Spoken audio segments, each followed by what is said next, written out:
Greetings and salutations, everybody. It is another week of the Bro Plata. We are talking UFC 261, a show we never thought was possible. This is trying to not be a hack is always what I try and do, Tim Danko. Why do you think I'm one of the more original men in podcasting? Because I'm sexy. Look at this sleeveless shirt. I'm rocking out today. UFC 261 was fun. It was everything I was hoping at a packed house, which was awesome.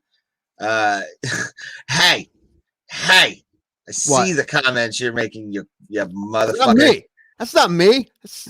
Hey, do you see the blue check mark? There's no blue check mark next to that guy. All right. Yeah, Dim Danko is not welcome anymore in the comments section. I've changed my name to not Tim Danko. That would throw you off. Oh, but dude, it was so much fun. Like watching a cracking. Your mic cracking. Is that what was so much fun? Then you're gonna fix your shit, Ray. You're spending is it cracking all weekend on purple and green background, which I like the purple, by the way. I mean, I did recommend the purple. We didn't have to go purple, or just the color I like. I like purple. I do too. I like it's brighter because it was getting just the black. And the world is gloomy enough as it is, Yeah, we need to hug everybody, possibly. Why not? Also, I mean, if we're gonna do black, I say we do like Miami Vice colors on top of it, like the pink and blue. When they go to Abu Dhabi, I have a logo already set for that. I have a feeling it's gonna be super racist. Am I right? No, probably. No, because it's on Fight Island. It's on Fight Island, sir. So I made a Fight Island logo. I thought it was kind of cool. Is this going to be better than your Fight Island music that you picked out for the first 12 episodes? Because that was boring as hell. Hey, I thought it was okay. It wasn't great, but it was okay. It has been everything about this podcast. It's been okay. It's been okay. Mediocrity personified. Passable. The new name of this podcast is Passable MMA Podcast. Passable Position with Tim and Ray. It's interesting, man. I don't know. It's fun. We're at 78, man. 78 episodes. We always have fun. But I think we should change the name of this podcast. I have an idea, right? How about MMA show for the ladies? This is going to be the name of our podcast, and we're not going to change anything, not a single thing. But we're just going to call it the MMA podcast for the ladies and see if that works at all. See if we get some a female audience, or there's probably may I just get an angry female audience. It's like, why is this for the ladies? Why? Because we talk about women's fights just as much as we did before. Pretty much, and because the color scheme is pink now. That's why. The thing about all women's fighting is it's awesome as if it's Invicta. Like Invicta is like a great organization for female fighters. Done now? Oh no, they're not done. They just got pulled off a Fight Pass for some reason.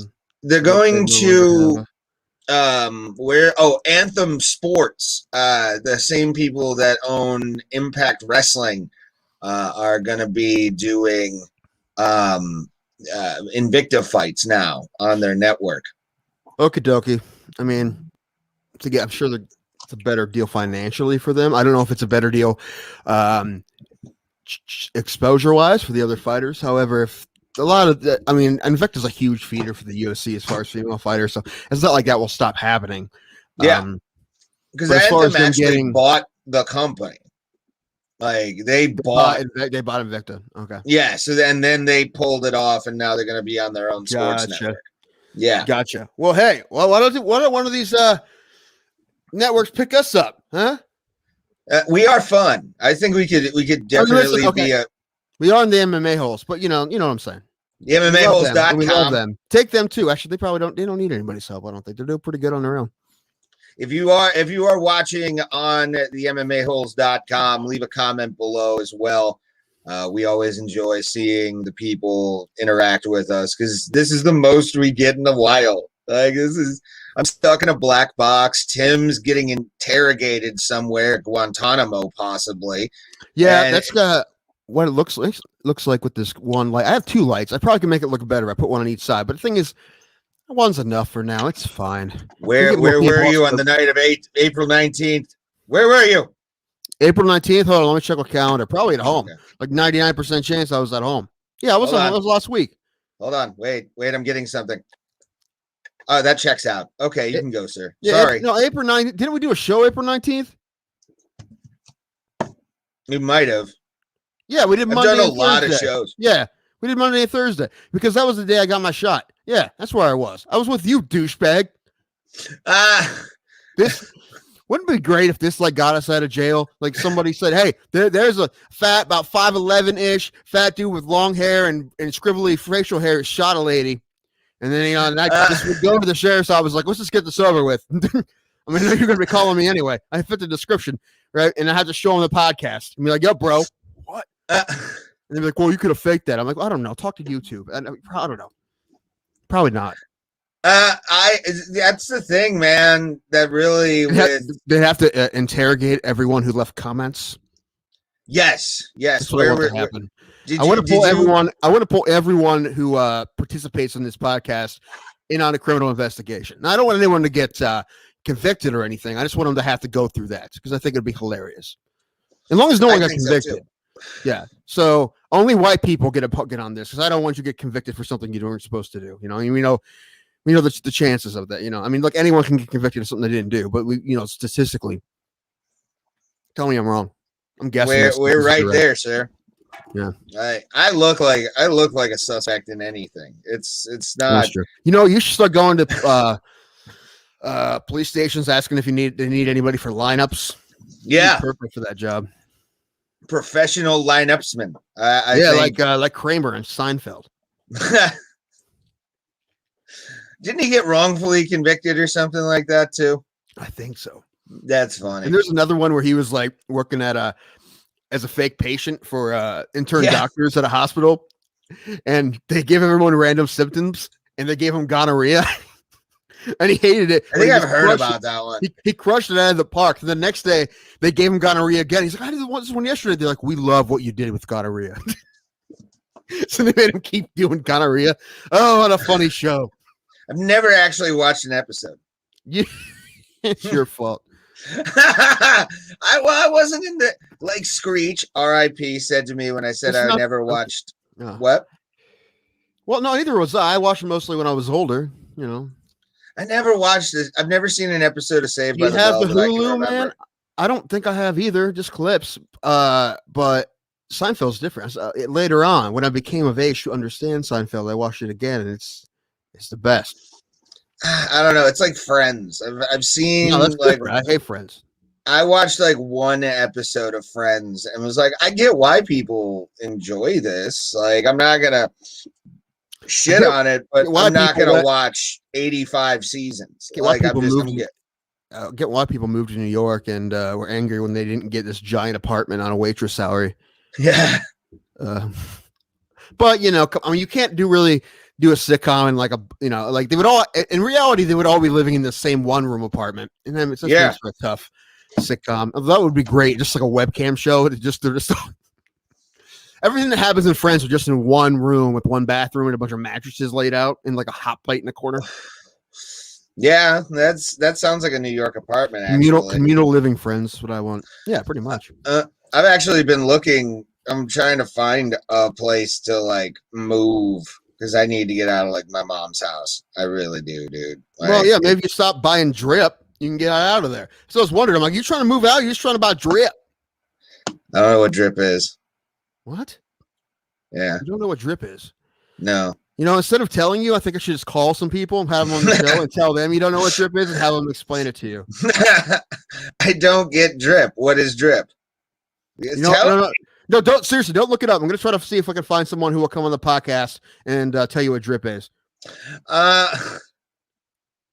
Oh God, he's calling someone. Who are you calling? Posting something on Facebook.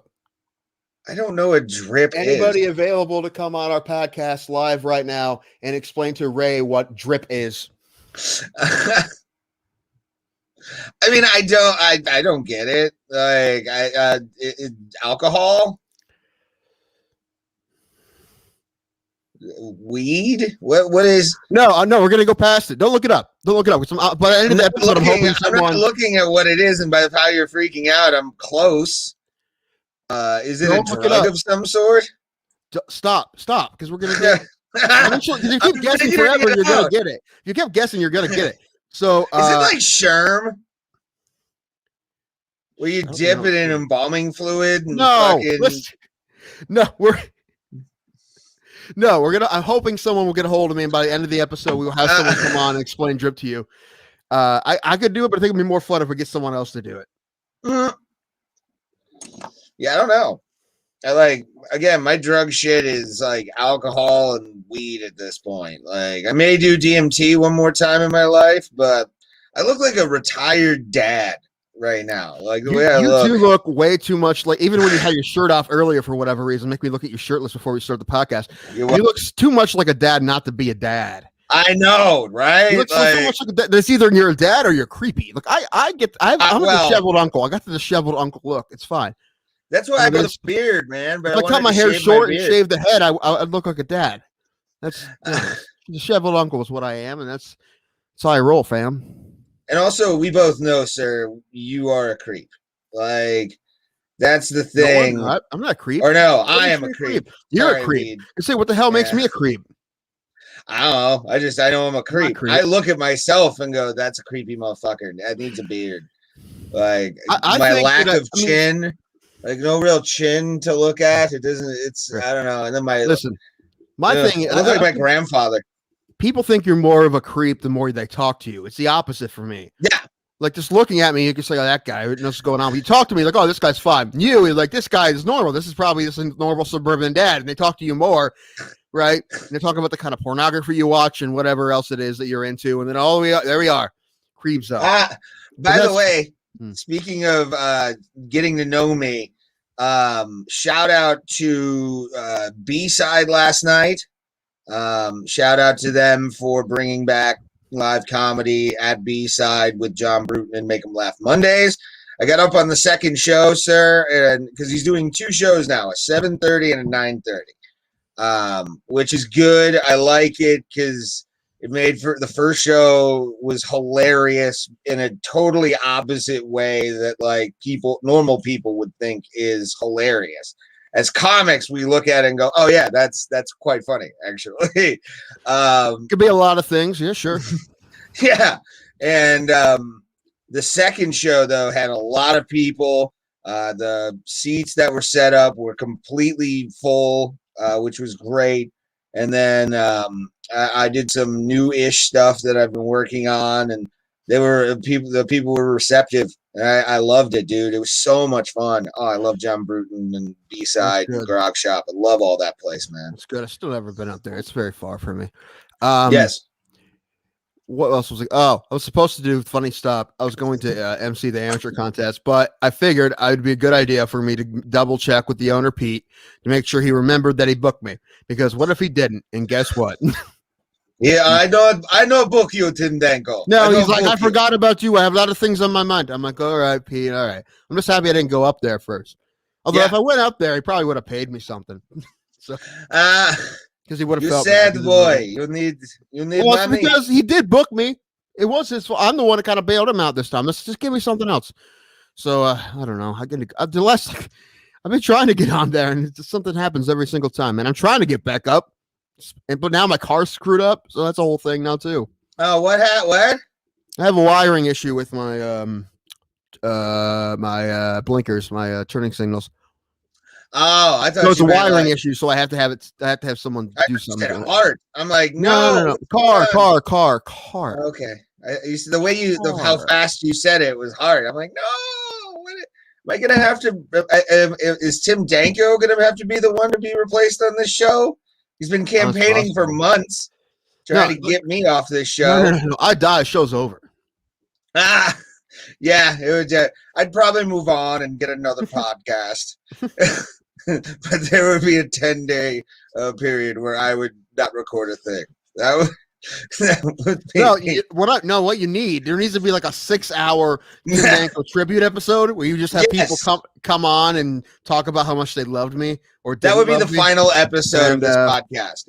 That would be the final episode. And that's what I expect. That's what I do for you. But then I would keep going. Actually, yeah, but how many people this is the question? How many people would come on that show? You can your show? Yeah, if I died. Not many. I don't think many. I don't know, man. I don't know. I mentioned you just in passing to a comic the other day, and he didn't say anything, but he made like a look on his face. I'm like, oh, you got something going on with this guy? But it could have been anything. I could have been reading it wrong. He might have, It might have been nothing. No, it's whatever at this point. I'm 7 years in and haven't really done much with it. It wasn't a real thing. It wasn't a real thing. You bastard.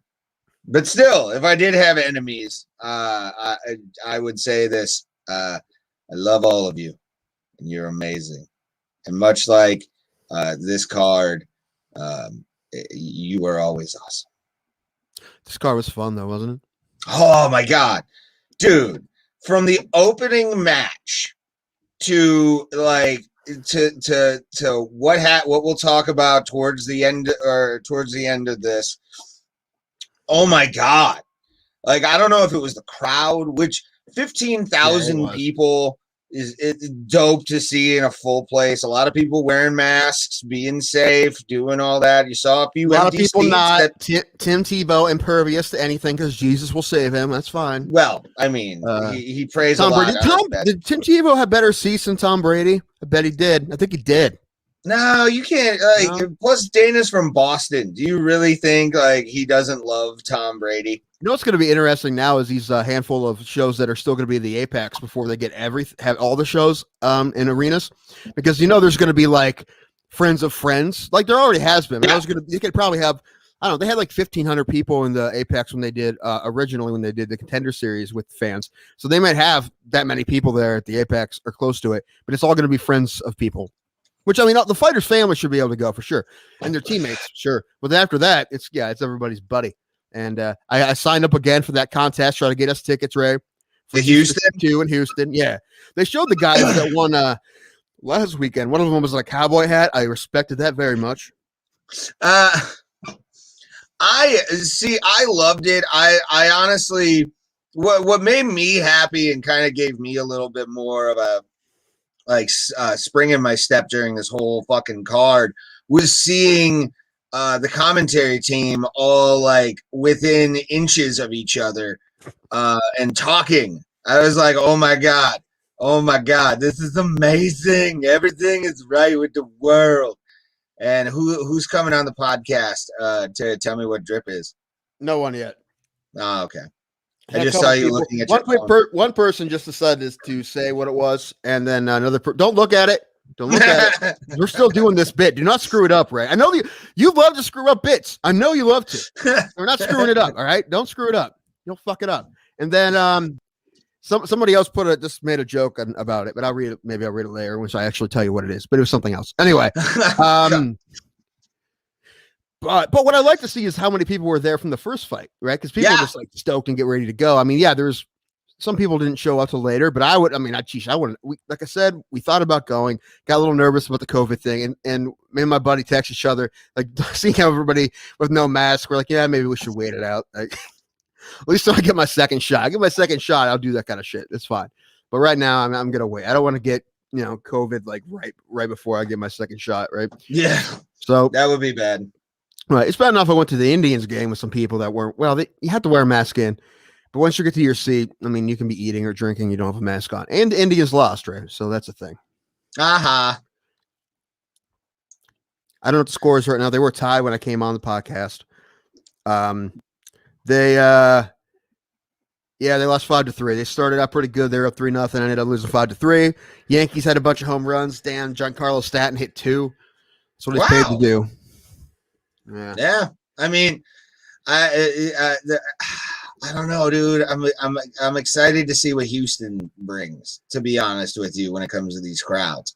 Because like this fucking crowd in it's sold out already. It's already sold out. Oh, I'm aware, but that crowd in Jacksonville, and I think I texted you during the fight, and I tweeted at Plata. It's gonna be like that. Especially if they're only going to have some of the fights for a while here, and maybe the pay-per-views and crowds. It's gonna be like that for a while, I would assume. Especially when people are who like to go finally get to go in front of a crowd for the first time in a year, right? I mean, that's how I would be. I was already pumped. I was going to fly to Florida to go to one, right? So, and I would go to Houston if I could swing it. So it'll be fun. I hope we win one of these best seats things. All right, so we can go and get matching suits. All right, we're doing it. We're getting matching purple suits. All right. If or some kind of wacky suit. All right, we're getting because that guy had a cowboy hat on. I like it. I liked it. I like what he had going on. I think gold suits from Wish. Okay. We have to get like 3 sizes too big too, because like Wish stuff. They don't make like 3 sizes. Well, they do. They do make 3 They do. Too big They do. They do. They do. Those little child's hands in India, they're definitely going away. It's the whole sweatshop length. Yeah, from end to end. They just all you see on their faces is just like a dejected look, like another one. No. Every time I get like a shirt, fat size is 2X. About it. My last shirt I bought was a 3X. So I'm like, how many? You think these people are just making fun of us fat Americans as they make these giant shirts? Like, oh my God! They're just holding them up like, what wears this? What monster wears this cape? What king has an elegant Tom Brady is God t-shirt? What gout-ridden prince? Oh, what leprosy princess needs this much fabric to say juicy on her ass? This is outrageous. What does leprosy have to do with being fat? Nothing. Yeah, this is just big. You should have said diabetic. I said gout, which made sense. Right. Look at this guy. He's on the Damn line. it. I hate you. That was funny. All right, let's talk about 2 fights. Okay. Then we'll do Hero of the Week. How about I that? like it. Give me 2 fights. Any 2 fights. Let's start at the beginning. Let me see. I have to look it up. Hey, they brought a lot of the Chinese in, and I like that. But the thing is, they had I wanted to declare something right now on this podcast. Oh no! After UFC Chinese, and then you reminded of something. This has to be bad. This can't be bad. We have to put a disclaimer up. The thoughts and opinions of Ray Hyclak are not necessarily the thoughts and opinions of Tim Danko or the MMA holes. Communism is over, everyone. Communism is dead. Not a Chinese fighter won this. It was like Rocky all of a sudden. I don't know what happened. Like this whole show. Like, and there were some really good Chinese fighters, by the way. Did they all lose? Yeah, they did. Oh, they're good. Ru Zhang, I believe is his name. He's a 21-year-old fighter, fought in one of the early fights. I honestly thought he won the fight, but it's very close though. It was very close. That's why I'm saying that wacky one that two judges had a 29-28 and one had a 30-26. Yeah. I couldn't figure out which round he had 10-8. Yeah, first one. I don't even have a guess. The first one? They announced it on the call on the pay-per-view that it was first round. Yeah. I don't know what he saw there, man. I like to talk to him and say, and I'm just curious. I'm not gonna yell. I want to yell at him. I'm just curious what he saw. Yeah. Because I agree. I mean, it was a weird fight. He saw a different fight. Or is looking for completely different things, right? So that's a weird one for sure. But that's what I wanted to talk about, right? That one. Can you pull the guys' names? I have something else pulled up. Can you pull the guys' names up? Because I'll lose it if not. Dude, I didn't watch a couple of the prelims. I didn't see till today, and I saw that that fight between Jeff Molina and the other guy's name I can't pronounce without looking at it. One fight of the night, and I'm like, well, and I didn't see it. I'm like, well, this might be the best fight I see all year because I'm like, if that's fight of the night compared to all the other fights that we saw, I'm like, geez. I mean, was it the Mongolian kid? Maybe was it against the Mongolian kid who came out, dude? That guy and did he come out to the Who? Yes, Black Thunder by the Who. Yeah, because he's Mongolian, so it was like I'm officially a fan because I was sitting on the couch and he fought great. He had a great fight. Fantastic, great fight. He got $50,000 to lose. Yeah, I mean, but 50. But at the same time, man, like that kid impressed me. And coming out to the Who, like, and we're not talking about the like British band from the 70s and 80s and part of the 90s. We're talking about the Mongolian metal band, the Who, HU, and they're fucking great. I've always wanted to. They're a bucket list after I get vaccinated. But dude, like that fight was fantastic. I liked that fight a lot. Oh, it was so good. Can you pull their names up? Do you have the card on you? I have to. Let me go to screen share here. I have to do all that fun all right, stuff. well, I'll start talking about it. It was awesome. It was back and forth. These guys started swinging it, and Jeff Molina did start teeing off on the dude in the third round. And at the very end of the round, he got hit with a couple good shots, man. That's one of those fights you see it. I'm like, let him keep going. Let him keep going if somebody goes down. Fuck yeah. I wish they would. Sometimes I wish they would, especially fights like that where it's not like a contender fight or anything. I'm just let to keep going. Give him another 5 minutes, see what happens. So someone's going down eventually. There's a 5-round fight, somebody would have got knocked out. I was awesome. I thought it was awesome that like the crowd definitely played a big part in the intensity of those fights. And right away. Every single one of them. It was once they just exploded, you're like, oh, this is why I watch this fucking sport. Like this is fuck yeah. Yes, it was like us if we would have done like a bunch of lines on the on a comedy club toilet before we did a set in front of a full crowd. That's what it would have been like for the whole crowd. That's what they were, and that's what the fighters were like in front of that big crowd. Yeah, they were they were super pumped because they had for the first time in forever, right? And I don't know how many of them did fight without a crowd. Some of the Chinese fighters haven't fought. It was cool. They brought a bunch over together. But it was unfortunate because a lot of them had mixed and matched quarters because a lot of the coaches, the visa issues, they couldn't come over. So a lot of them had to fight without their coaches. Which I mean, that's tough to begin with, but and they didn't all, like you said, none of them won, but they all fought well. No one said anything about that. So Wei Li, but I'm not saying she didn't fight well. She just got knocked the fuck out.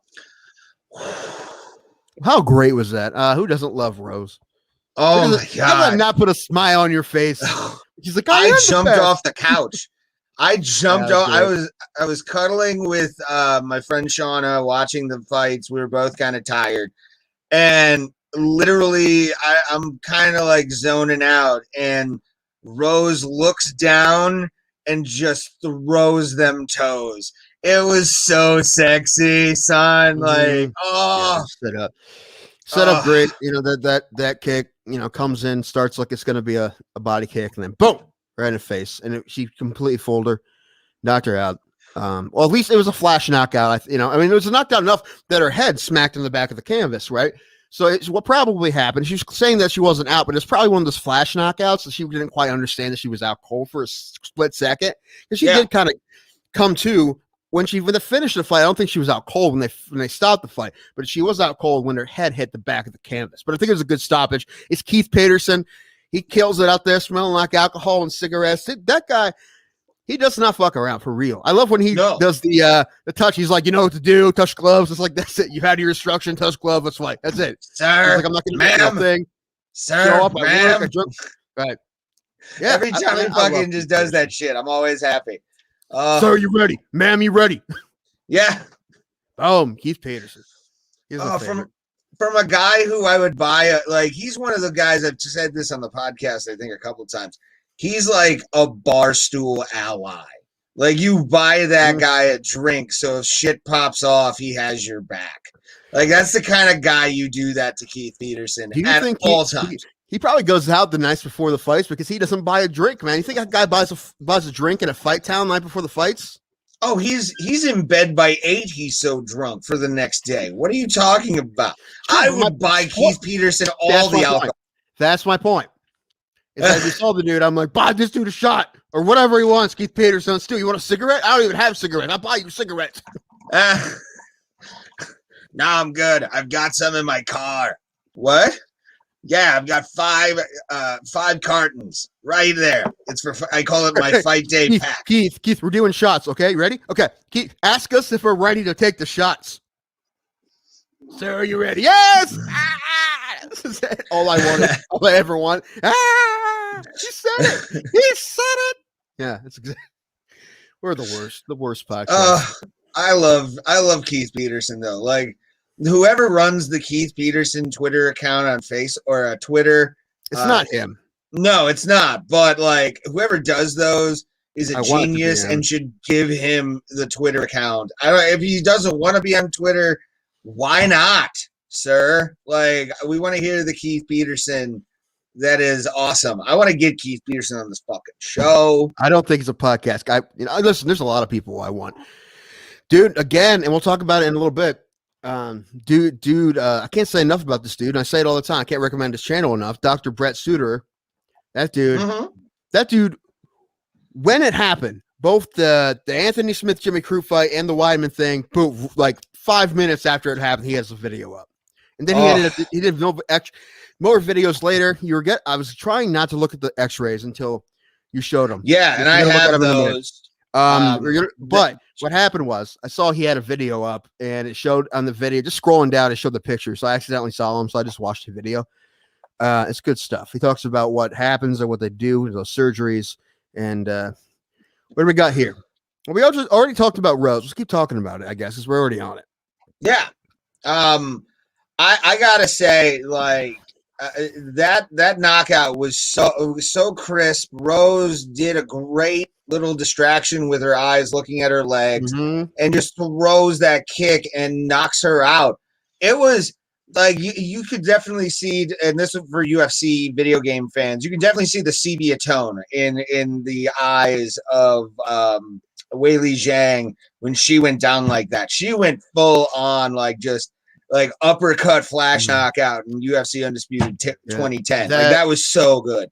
That kick was so pretty because it's like a no look pass in basketball, except it can knock somebody out.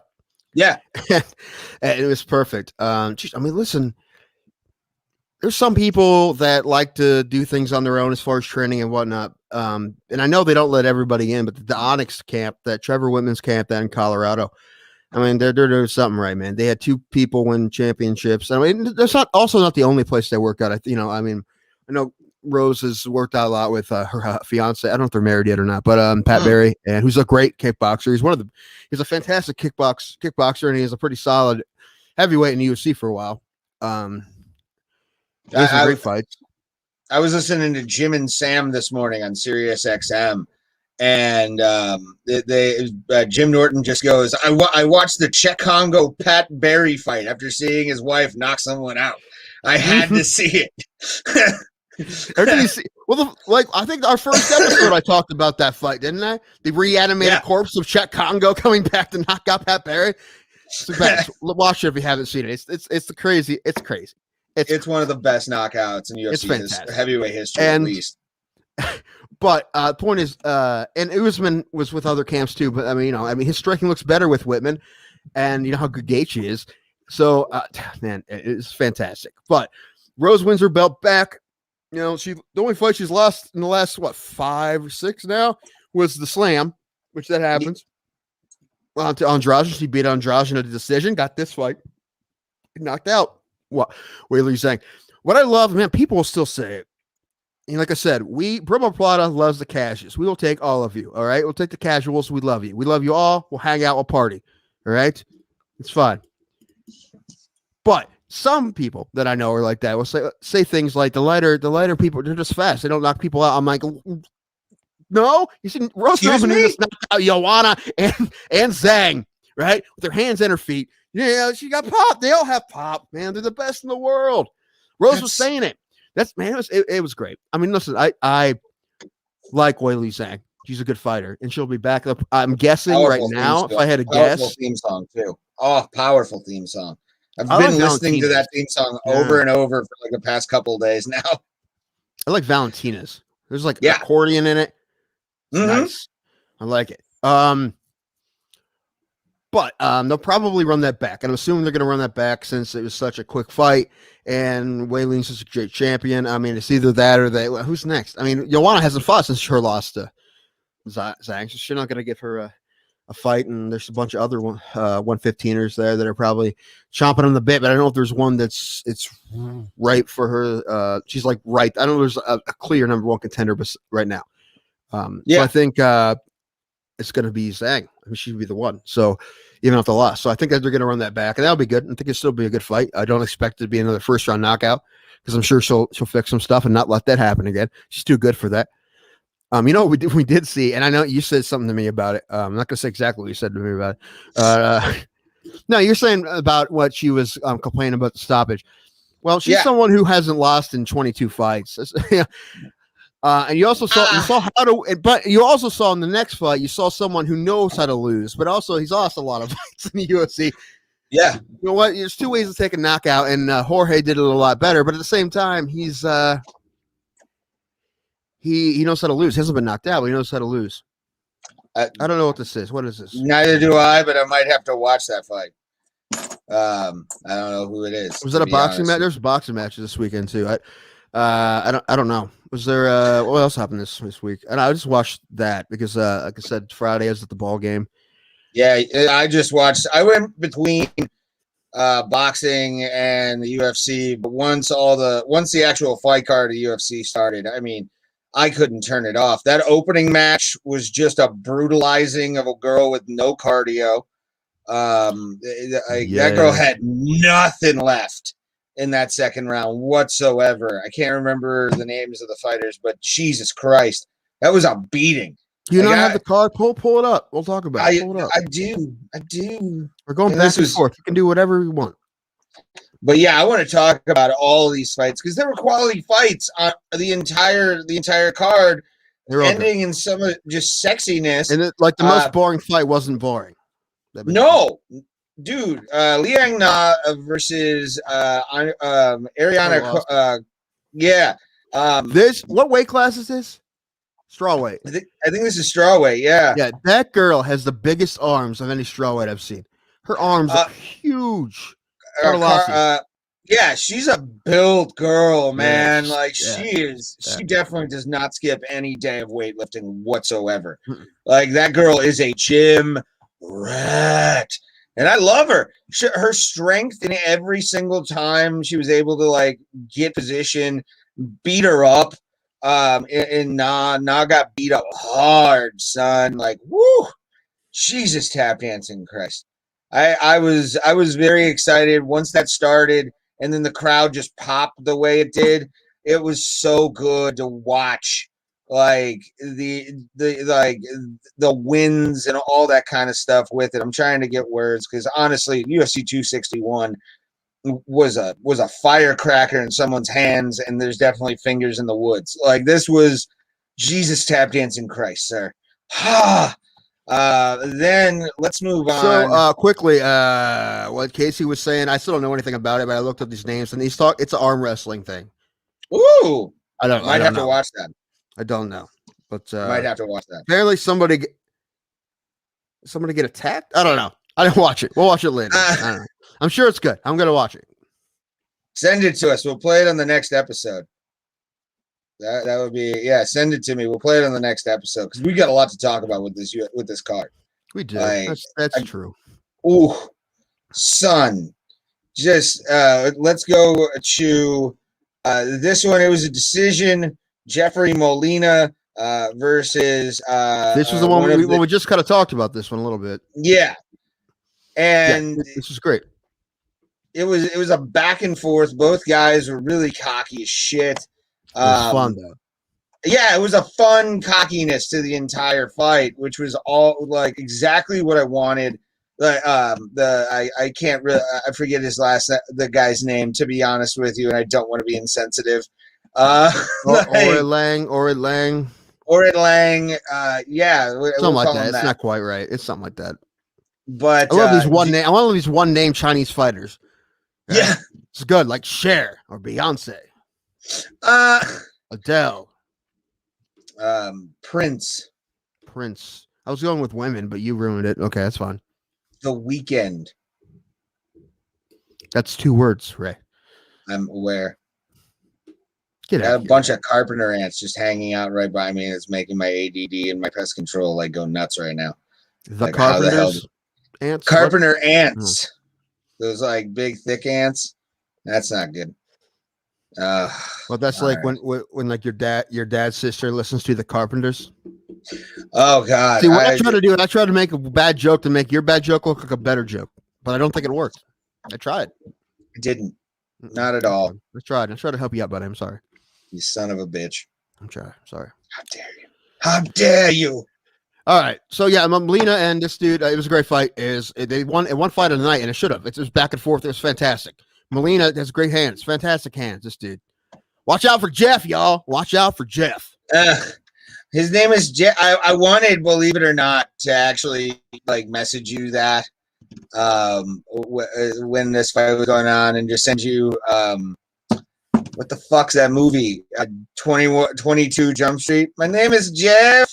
Like, I just wanted to send you that the entire Don't remember time. it, but okay. I've seen it. Just don't remember that. But I believe It's one of the only real parts of the movie, to be honest. You didn't miss much.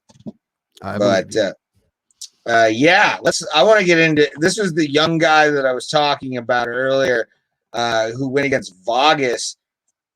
Definitely the decision was Vargas's, and but this Rongju kid is gonna be.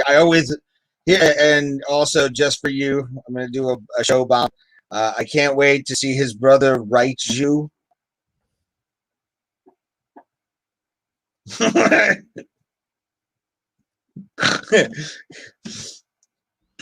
Tim is quietly contemplating quitting the podcast. This is the inner monologue of Tim Danko. You don't know what's going on in here, bro. You don't know what's going on in here. You don't want to know what's going on in here. Especially when you say something like that.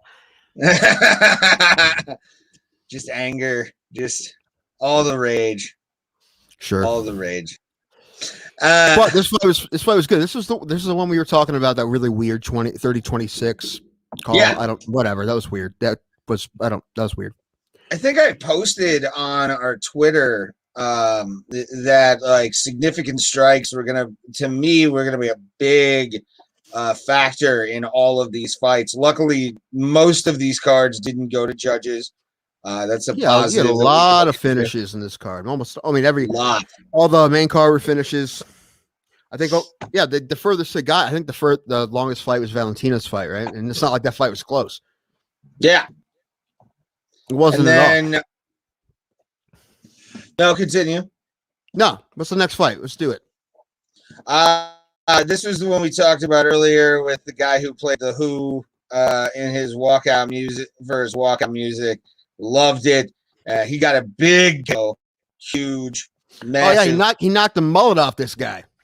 He did. He changed his hairstyle. Oh, I loved it, dude. It was so much fun. And then Pat Sabatini and Tristan Connell. Pat Sabatini is. This may have been the most boring fight on the card, but it wasn't boring at all. But it wasn't boring at all. That's how good the card was. And this was the most boring fight on the card, and it wasn't boring at all. I'll pull the names up again. I'll pull the names up again. Pat Sabatini and. Hold on. Let me pull it back up here. Yeah. There. Yeah. Sabatini had the first 2 rounds. Connolly came back, had a really nice 3rd round, but he still lost the fight. Good fight, though. Both these guys are real tough. What division is this?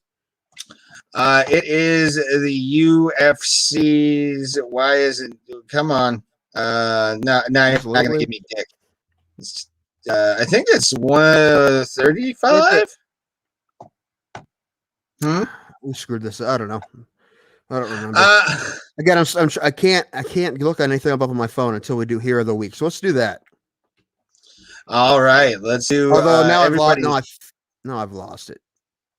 All right, sorry. Keep going. Keep talking. And now, everybody, it's that time of the week. Found it. A fantastic time where Tim Danko gives everything to you that he thinks is awesome with Tim Danko's Hero of the Week. Thanks, Ray. First of all, we got to go some get out of here, spam. We got to get some honorable mentions out there, man. Okay, let's get well, geez, the UFC and I mean, like, I'm not going to give Dana White Hero of the Week unless you just, well, he'll probably get it eventually for something. He definitely makes me laugh, but did a good job of finally, hopefully no one gets sick, in Florida that went to this thing. Statistically, they probably will, unless they've been vaccinated. But they finally got up that whole event with a full crowd, and it was awesome. It was so fun to watch, and everyone was pumped up, and it looked great. Right, and all the celebs were back. MGK was there. Tom Brady, Tim Tebow, who's famous for being religious. I mean, he was an okay quarterback, but I think he's still playing minor league baseball. I'm not sure. Yeah, he did. He won a playoff game. Yeah, I think he didn't get enough chances, honestly. But then he played minor league baseball. If the Mets weren't stacking up with talent now, I think he might have. I don't know. He still might be in the minors. I haven't checked. Anyway, they did good. I thought he retired. He may have. I thought he retired. If he did. He may have. I don't know. Anyway, I didn't check. That's not important, really, for what we're talking about. But also, I just saw the headline. I didn't really look this one up, but some guy bowled a 300 game. I don't think in the PBA or anything. Just bowled a 300 game with a ball with his father's ashes in it. That's awesome. Ashes off to that guy. So it made me think, Ray, listen, if I we were already talking about death once today. If I die before you, Ray, what I want you to do is I want you to take my ashes. I want you to put it in an MMA glove. Okay. 2 MMA gloves, right? One left, one right. I want you to find some fighter with some pop, some nice pop. Give them to that fighter, and I want them to use that to knock you out cold. That's what I want. That's my dying wish. I'll make sure that gets fulfilled. It's right here on the internet. It's here. We're gonna keep it up. I'll make sure it's into law. Hopefully, it doesn't happen for many, many years. Right? Yes. When we're in our 90s, and we gotta find somebody, some 21-year-old kid knocking out 90-year-old Ray out. Hey, you never know, man. You never know. What is it? What is this? The heart of the sea scene from fucking Titanic? Tim wanted me for you to punch me with these. Yes. Okay. Yes, absolutely. Right. And it's right here. That. It's right here. We have this is the receipt right here. We got that. So, but okay. And also somewhere, I think it was in Utah, there was a high school girls relay track race. And in the middle of it, in the last leg of it, a dog ran on the track and just blew past all the girls on the track. Yeah. That was so cool. Everybody got shit on this dog. Oh, dude. Usain Bolt couldn't even run that fast. That was great. That dog motored. And especially during a relay race when it's usually your fastest person. Like, I guarantee you that coach was not that happy with. As a former track runner myself, I almost said track star and laughed. But it's kind of funny to me that that dog was just so quick. Like the jump that dog had was fantastic. Really out of the blocks well. I can't wait for that school to be like, it's not in the rules that a dog can't run. Waka waka. Hey, yeah, that's.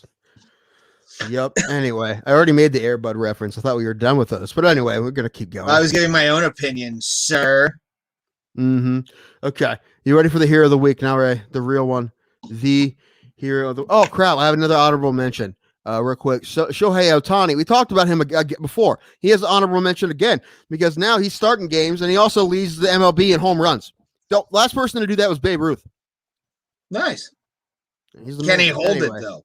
That's the thing. No, probably not, because they won't let him. They won't give him many opportunities to, probably. So, because he's doing a little bit of both. He's not starting every 5 games. I think he's like every 6. And I don't know. Eventually, someone's gonna pick one or the other with him. I don't really. But the thing is, he's so great at both. What are you gonna do? Anyway, hero of the week: Ukrainian International Airlines. Hero of the week. Yeah, because they're teaming up with Chernobyl to have a tour of the Chernobyl site for the 35th anniversary of the Chernobyl accident. So now, Ray, you can get on a plane and you can pass over where many people melted to death at 29,050 feet over. And they're also going to have guides from the Chernobyl tour, which is also a thing, apparently. But yeah, you're going to be able to get on an airplane and see where all these people radiated to their demise because of this horrific accident in a nuclear power plant. It sounds like a real fun tour. It really does. Now, people are finally going to get to learn some real fun history that are going to leave a smile on their face for decades to come. So, yes, there you go. So, it's a big thumbs up, and a hero of the week goes to Ukrainian International Airlines. Thank you. Way to go, guys. Way to go. Heroes of the week. I love the history of Chernobyl so much. It's a very interesting story. And HBO, that docu-series they did, not documentary, but it's fantastic. It's so good. It's very good. Yeah, it was. And this is very. And listen, I'm making light, but it was a horrific tragedy. That's why I'm saying, way to go, guys. Like, what's do you need to do that, man? Does that need to be done? But you know what? They're cashing in an opportunity, man. I'm pulling a card out of the Big Business Ray book, right, and giving Hero of the Week to someone cashing in on that tragedy. Well, what makes me happy, Ukrainian International Airlines, about Chernobyl is the idea that after that docuseries came out, I think it was HBO or somebody did the docuseries. It wasn't was it Netflix that did the Chernobyl docuseries? Netflix? I meant to say HBO. I'm sorry. It was HBO. Okay. But I don't remember, to be honest with you. It was HBO. But it's apparently around 2020 or like before 2020, there was a huge tourism boom in Chernobyl after that series. Like people were flying to Chernobyl and taking tours and shit. Well, that's the thing. Like, it's not one of those things. I mean, I don't think we got taught about Chernobyl in school. I mean, we should have probably. I did. I don't remember. Did you? I'm not saying I didn't. I may have. I don't know. I don't remember hearing a whole lot about history before like World War II. Like that was like, I don't remember anything like the very much. And plus after World War II, as far as the history learned in schools, there may have been some, and I think most of it was old.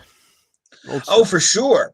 But like there'd be times where we shouldn't be learning that, but like there's a lot of things that I know about history that I learned on my own outside of school, right? So there's been a few times where I've had teachers like do that kind of stuff where they're teaching like the Revolutionary War, and then all of a sudden they're teaching us about like the 80s. I've had all kinds of like weird, cool history teachers that have shown us like that showed me awesome shit, man. Like so good. And you're like, yes, I love history. It's one of my favorite subjects. Yeah, I like most of my history teachers too. Because I mean, a lot of history teachers, and I'm sure this is true in a lot of places, that they're just kind of doing that so they can coach the baseball team. Yeah, or whatever, or lacrosse. I mean, yeah, or whatever sport, football. Yeah, I mean, I remember one of my history teachers was the baseball coach, another one coached football, and there was one woman who caught the government class the seniors had to take, and she was retiring when I was there, so. I knew she was pushing very hard for to replace her with a woman, but I don't think that happened. I don't know. I had a French teacher like that. I had a French teacher who was like 3 years from retirement, and she could have given a fuck about a lot of shit. One day we come into class and there's like an outline of a dude, so we think we're like learning body parts that day. And someone just got murdered. Oh, is he out of his return fight? We just got this from the Drunk Savage. I don't know if this is true. Did he pull out? Did TJ pull out? I'm looking. Yeah, breaking news. Okay. Corey Sanhagen teammate claims TJ has pushed fight back to June.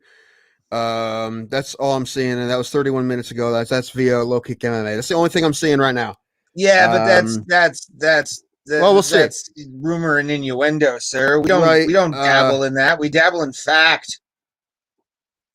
Due to a cut on his face, he fucking heals up soon. Cut. Hey, listen, this podcast isn't like TJ Dillashaw too much. All right, just as a podcast. Mainly, I'll tell you what. It's mainly like 99% is the EPO stuff. The EPO. That's that shit. I call him TJ Needleshaw for a reason. Like, I do not like the guy. He's akin to Habib in my eyes because I put a lot of faith behind that fucking dude. And no, like you don't use EPO, son. Fuck that. Besides that, you see him on, when he was on Tough or in interviews. You're like, that's a punchable face, that guy. But the dude will punch you back and he'll knock you out, as T County's own Cody Garbrandt will tell you. So, yeah, but that was on EPO. Well, if that's true, that is a big bummer. It is going to be a fun fight, and I don't know who else was going to be in that card. So we'll see. I think the week after that is the Font Garbrandt fight, which I'm excited for that, Ray. It's going to be Yeah, a I'm fun excited one. to see TJ You know come what, back Ray? after battling COVID, for sure. Ray, you should come down here that way. We should watch that in a bar in T County. I'm down. I'm 'Cause fucking down for it will that. be a different, you know, because there's going to be a lot of hardcore Cody fans there. Yeah. Because it is where he's from. Some of his family may even be some. I don't know. We're going to find out where the big Where the party's party going to is. be. Yeah. It's probably, listen, there's a couple bars. I have a pretty good idea where we'll probably be. So we'll figure that out. I was in Colorado, living in Colorado when they first were when TJ knocked out Cody, and it was like watching a home game. You know what I'm saying? Like for TJ, because he trains out of there, and you're like, everybody loses their shit when he knocks him out. I want to see what that's like in T County, motherfucker. To me, that would be amazing. To Which see a way? bunch of drunk rednecks like just cheering over fucking MMA. I'll feel at home, son. No, I'm sure it will be fun. That's what I'm trying to find where the party is, man. And listen, maybe some people I know that have fights for it. I mean, it's not a pay-per-view, but maybe they'll have a party and they can come with me. We'll find where the party is. All right, we'll find where it is. Absolutely. Sorry, we got on a tangent, Casey. This is fair because you just stopped at there was a chalk outline of a human in the French room. Yeah, I blame it on you just went to something completely different. Yeah, I know. But like, so the chalk outlines there. So we're thinking we're gonna like see body parts and shit, like learn body parts in French, and all of a sudden she looks over at the fucking chalk outline and goes, "You see that? That's the alien that visited me last night," and then told this story that she was abducted by aliens. And like, I'm not lying. I wish I was lying, but this actually happened. Memorial Junior High School, Mentor, Ohio. It happened there. And to this day, it is one of the craziest moments I've ever had, besides my second grade teacher bumping her knee. And then the next thing you know, she's laying in the hallway, passed out from the fucking pain. This woman was like a 70-year-old German woman, and she just like keeled over because she was in that much pain. I'm like, Jesus, Tap Hansen Christ. But yeah, fucking my French teacher got abducted by aliens, Tim. Yeah, that's what you get when you go to Mentor, Ohio. That's right. That's great. Oh, that's great. That's pretty good. That's a moment I'll never forget a day in my life. That woman really wacky teacher thing that I have is my first day of high school. I was a freshman, and my homeroom teacher was an art teacher that was on his way out. I had everybody call him by the first name. He was like a burnout. I wish I would have had him as a teacher, but he was leaving that.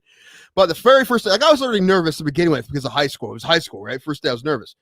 So I'm in there, and we walk into homeroom, and there's this crazy looking, crazy messed up hair homeroom teacher just going around to everyone's desk like, "Mommy and Daddy are gonna die.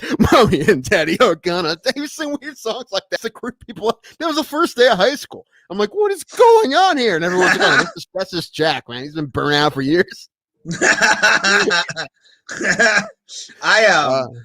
My track coach was a runner at Harvard and like he was also. Did he tell you every day? No, just the head coach would. This was my sprinting coach. Well, he was a coach at Harvard, or he went to Harvard? He went to Harvard, was an English major. And he's teaching with you guys. Yeah, and also coaching track at the same time. So he's in a great mood. Oh, he was drunk a lot. Like that was an unspoken secret in the fucking like halls. Like this teacher would just booze it up. But like he was that wacky dude that would do like the old school dad jokes of like, have you ever seen Stevie Wonder? Well, he's never seen you. All that kind of shit. He would do this stuff to black guys on our fucking team, and we're all just laughing our dicks off. And I realized, like, oh yeah, that's kind of weird. Now I look back on it and I'm like, oh, I'm heading down that path. That's nice. That's always fun. My uncle to this day claims, and some like one of his friends that I've met a bunch of times before, has said the same thing, and it's kind of a crazy story if it's true, but I don't know. I'd be making it up. Apparently, for a senior prank when he was in high school, which would have been like the late '80s. Somebody dosed the teacher's own coffee with acid. Ah, Yeah, and it got bad. Like a lot of them had to go to the hospital. He's like, to this day, he's like, I know who did it, but to this day, I can't, I can't say out loud who did it because it's like, ah. I'm like, he's like, it's hilarious and it's terrifying at the same time. I'm like, did it really? I'm like, I want to hear more stories about this. I want to hear all the stories about this. I want everyone that was in the high school. I want to hear their version of this story. If that's true. So I need to hear more about this, but that's what he claims, and I know. I mean, I believe him because This because is the way why he I was think saying we're it, like all it wasn't. He pussies. was the way you talk about it, like it wasn't. Like this is a hilarious story. Like this happened, it was screwed up. Like I think the girls softball team like put bras and panties in the trees. Like that was the most hardcore. I would have loved to have like that happen at school, even if it would have made me uncomfortable. To have my teachers on acid, I might have actually passed with A's that day. Amy Grant came to our high school and gave us 3 wishes. Oh God! Remember that show? Remember that show, 3 Wishes with Amy Grant? It was on NBC. No. All right. Well, they came to Dover, Tuscarawas County area, and they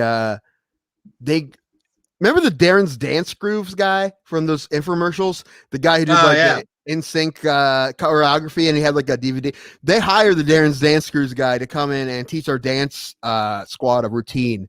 They asked for a choreographer, and they brought him the Darren's Dance Grooves guy. That's hilarious. Yeah, that was funny. I think we had other stuff too, but this is stuff with Dover. They gave Dover's full football team TVs, flat screen TVs, which was a big thing, obviously, because Philly is sitting there like, well, come on, man, really? You're giving them the Dover, you're not going to give them to us, really? Because the thing about that, if you got to treat us the same, right? Usually, right? Because they have big rivalry. Well, guess what? Guess who won that year? Oh, we did. So anyway, but yeah, I mean, I know guys who had those TVs for years, but yeah, they got like nice flat screen. I don't know what the retail on those TVs were, but they all got TVs, like 50 some kids. So. That's crazy. We never see when I played hockey, I played 2 sports that were technically like redheaded stepchildren in high school. One hockey and track. And the track team got a like really dope like our college level track when I was a senior. But like I never had anything for either, and I hate football players more now that's a thing. Boo. That's such a cliche. Such a cliche to just hate the players of your high school football team because that's cliche. And you hear stories, like I heard a bunch of stories where like there was a house party that got broken up and a bunch of people got brought in by the cops, and the cops asked who the football players were and they let all the football players go. I'm sure that's true. I'm sure it's true. Yeah, football players. I also don't blame them for it. It's not their fault. Football's a fun sport. Hey, if I was athletic at all, I would have played football. That's the reason I didn't. So I didn't want to. We talked about it before. I was just going to be a tackling dummy who's going to get all of the concussions and none of the playing time and none of the glory. So I'm like, I understood. I'm like, yeah, I'm just better to be a fan. See, I love playing hockey, man. I did. I toughed it out. I like playing tennis. I had tons of fun doing that. I dealt with a lot of depression in high school because I never really played. So it was like, did you play because you weren't good enough? Yeah, no, without a doubt. Yeah. I'm not saying I was great. No, right. Dude, the thing about tennis is super diplomatic as far as hockey's the same way.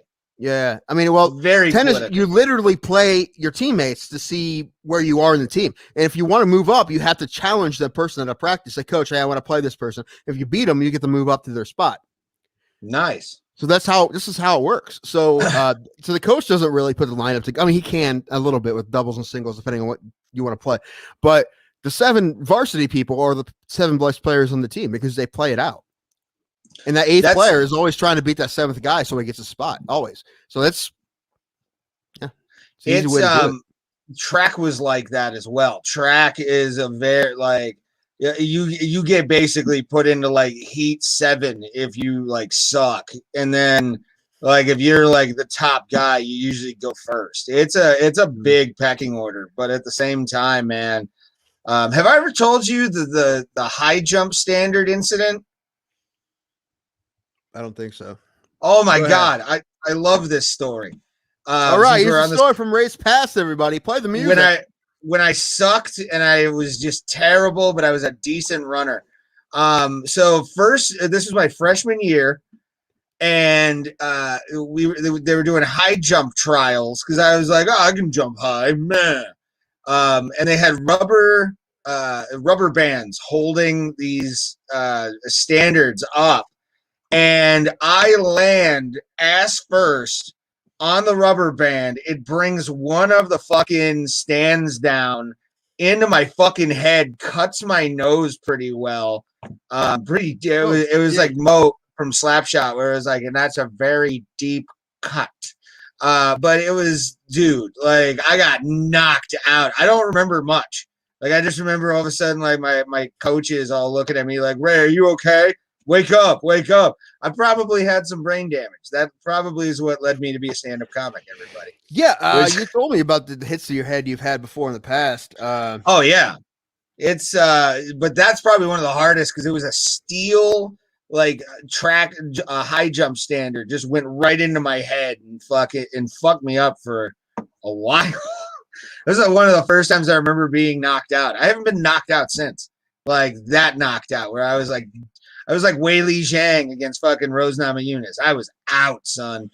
It was pretty gnarly. I almost died. Tim, I was just seeing if you look up if I said I almost died. I didn't. Sorry, man. I was doing podcast related stuff. Believe it or not, you know. Like I can do it on my phone, or I can get myself like another little. I have like another little laptop I could use right here. I could do that, but I don't think it's any better, honestly. I mean, I can maneuver quicker on my phone than I can on another laptop. So that is true. I can. I even type my screenplays on the phone. Really? Yeah, it's true. What else? More fights we have to talk about. Yes. Also, Friday. You want to hear about my Friday? Yeah. Sure. Okay. Went to the Indians game. Told you they lost. Fun though. My buddy Alan, who we've had on the podcast, his first time. I got him hooked, man. I went to a college basketball game with him and he hated it. And so I'm like, yeah, he's gonna talk shit about this. No, man, he loved it. He wants to go to more. It was fun. We sat in the club level, which is where you get to eat all the food the whole time. We ate a good bit, man. I had chicken and tacos and hot dogs and pizza and pretzels. Yes, I had all of those things. And you had to pay for your beers. And there's like one guy with draft beers over there, and he's like, this is the only 2 craft beers we have on draft here. I'm like, all right, whatever that is, we'll have that. We just drank whatever that was. I don't remember what it was. It was fine. It was good enough. We drank like 4 or 5 of them at the game. It's good. You know what I learned while walking through Cleveland, though? I didn't know this was a thing. Taco Bell Cantina. Yeah. Yeah, that went in to probably 2015. Is that exactly what I think it is? Like, is that? It's a Taco Bell that serves alcohol. Yeah, that's fantastic because that's a place you go in there and they ask you what you want to eat and you're like, nothing. I want absolutely nothing to eat right now. 4 or 5 drinks later, you're like, I want everything to eat right now. I want everything you have. It went from nothing to everything because it's Taco Bell Cantina. It's a built-in supplier of drunks. Like it's already got its clientele. And later the next day we were like, why didn't we go to that? Like we should have, because we didn't really have a good chance to go because we were walking. We ended up staying at the downtown Hilton in Cleveland, not the one next to the stadium, the one like a little further away, but closer to the Brown Stadium. Yeah. And we went fancy boy and got a nice 26th floor. Yeah, you should saw our view. I have a picture. I should have sent it to you. Anyway, it was nice. We got the lakes right here in the left and the downtown Canton's right there. It was real nice when it slid up, And then we can see the thing that bothered me is I could see the Hall of Fame, the Rock and Roll Hall of Fame right there. Mm-hmm. But I couldn't quite see the Brown Stadium, but it's right next to the Hall of Fame. So I'm like, it's right there. It's right there, but I couldn't quite see it out the window. We can see it from other windows up there. But anyway, it was cool. We decided to stay at a fancy hotel, and we went to their bar up top, bar 32, which has a giant window, sees the whole super fancy, right? And there's people, you don't have to stay at the hotel to go to that bar. So it's super fancy bar. People out there, they're all dressed really nice. And my buddy and I are up there dressed the way we came from the game. But and he made friends to the bartenders, our server, and the bouncer, because that's what he does. He's that guy. He's that super charismatic guy who makes friends everywhere he goes, which is cool. It's fun. It's funny. He could probably run for mayor and win, and probably embezzle a little bit and still kept saying, "Yeah, come on, give me a chance, come on," and probably work out. Anyway, that was that. And then Saturday we went to Mansfield to see my buddy I haven't seen in a while. I haven't been to Mansfield in a long time. It's not the prettiest of small towns. It's not the prettiest of small towns. No, not at all. It's not really. We didn't see the reformatory. We were on that side of town. He asked if we wanted to go. Okay, we can go to this if you want to. And I was like, yeah, I'm good, man. I don't really. Now I'll go to the reformatory if I go to incarceration. I'm still thinking about it. Well, if you go, let me know. I mean, I'll listen. You go to pick a day. I have no reason not to go. I mean, there's bands I like to see every day. Yeah. What's the Mudvayne? Is it the Chevelle day? I really want to see Chevelle. It might be. I have all that remains in Chevelle. I think that's the Mudvayne day. I think that's the Saturday, the second day. Let's look. Yeah, Mudvayne is Saturday. I don't care much about Mudvayne. Slipknot is the one I want to see. Yes, that one's the Friday show. Okay.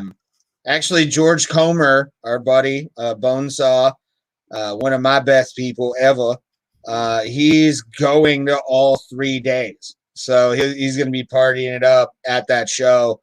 I like Sundays, too. It's actually a pretty decent lineup. Hailstorm, Beartooth, Motionless in White I can do without. Devil Wears Prada I can do without. Attila I can definitely do without. Yeah. For anyone not knowing what we're talking about, the Incarceration Fest is a 3-day music festival. It's going to be in September in Mansfield, Ohio, at the Mansfield Reformatory, which is an old prison. They filmed Shawshank Redemption there. It's like a tourist attraction now. It's creepy, and people like to do ghost hunts and stuff there. But the whole thing, it's a tattoo and music festival. And we're looking at the lineups right now because I do like Sundays though, because it's got Killswitch Engage, Steel Panther, The Who, one of my favorite bands ever. No, that's Friday. You got them wrong again. That's Friday. I'm talking about Friday. You said Sunday. I think you did. Oh, anyway, Friday. I meant Friday. Sorry, okay. My bad. Now if it was, I saw Howard Jones Killswitch Engage. That's my favorite Killswitch Engage. But okay. I actually skipped Killswitch to see Seven Dust at Rock on the Range. That was a decent day. That's rough. I got to see both because it was a different. We went to different ones, but I wasn't really interested in seeing Killswitch or sadly, but they follow me on Twitter. Shaman's Harvest. I skipped them to watch. Shaman's Harvest follows you on Twitter. Yeah, I like Shaman's Harvest. They're dope. I like them a lot. They've done some really good stuff with like WWE, but Dragonfly is a great fucking song. The lead singer has a powerful ass voice. Excuse me while I kill this ant. Fantastic voice. Now, you know what? This is the thing. Like, as usual, these festivals, not all 3 days, all the bands that I want to see, but man, I don't know. If I had to pick the bands I want to see the most, I mean, Chevelle's really on top of the bands that I really like that I haven't seen live list. Yeah, same here.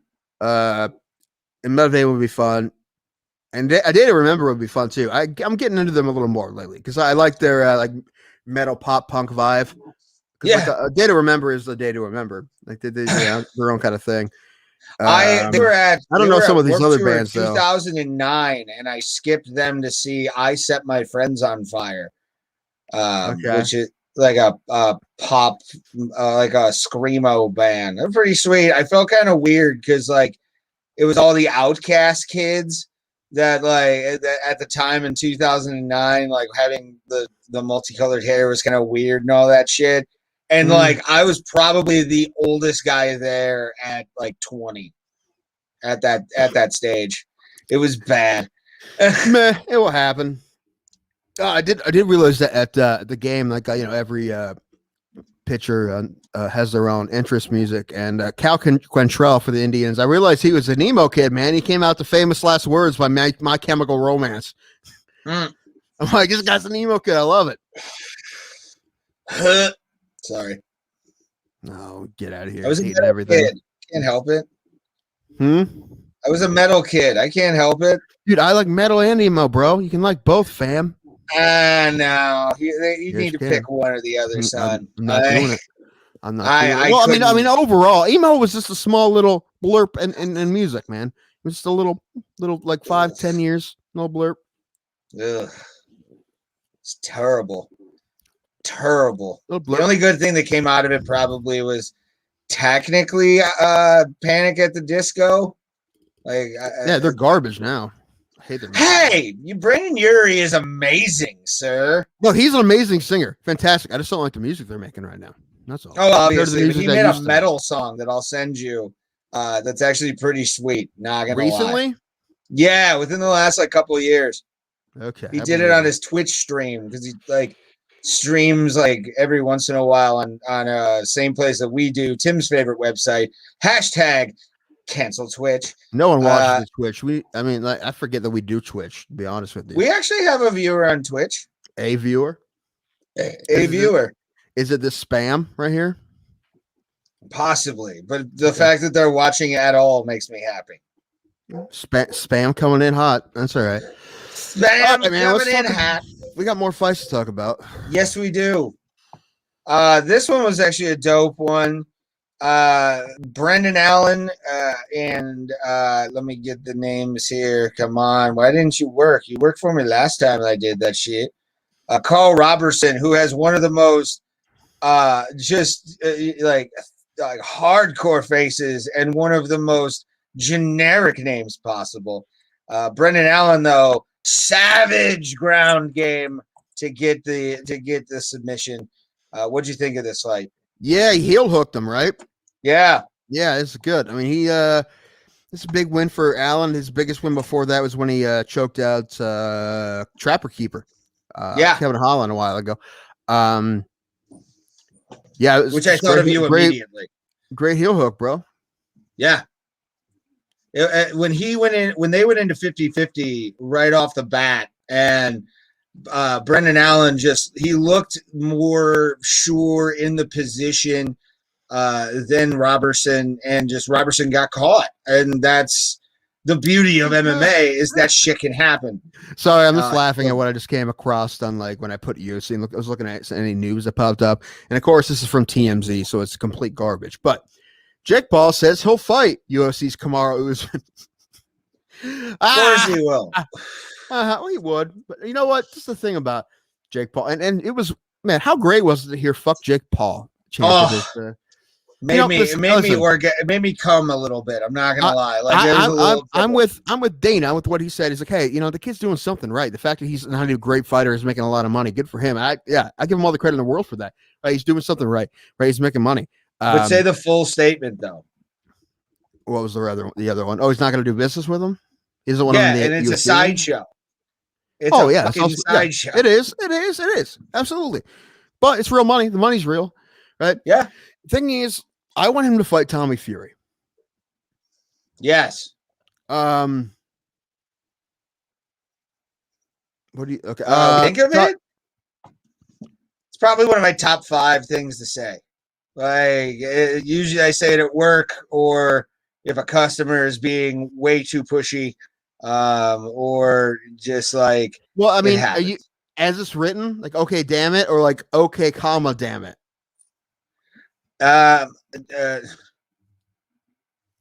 Anagram, yes. I sort of do. I'm high, bro. Like, why are you throwing us English questions? No, anagram. Yeah, it's wait, hold on. Acronym anagram. That's the ones going around. Okay, is this an anagram we're supposed to figure out? And we're not going to figure it out. Anagram it's mixed up. It's something else. It's the letters make another. Yeah, I'm too stoned for this, another guys. phrase. But no, there's no way. No, don't ask us to do that on the podcast. There's no way we're going to be able to figure one of those out. Figure out an anagram. No way. No. But like, yeah, man. All in all, though, like this fight was great, and then. This was a decent one. Dwight Grant versus Stefan Sekulik.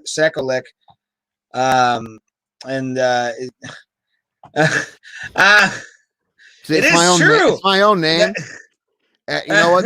This is I've had this name for 33 years, and I just never figured that out. So thank you. I like it. I never even figured it.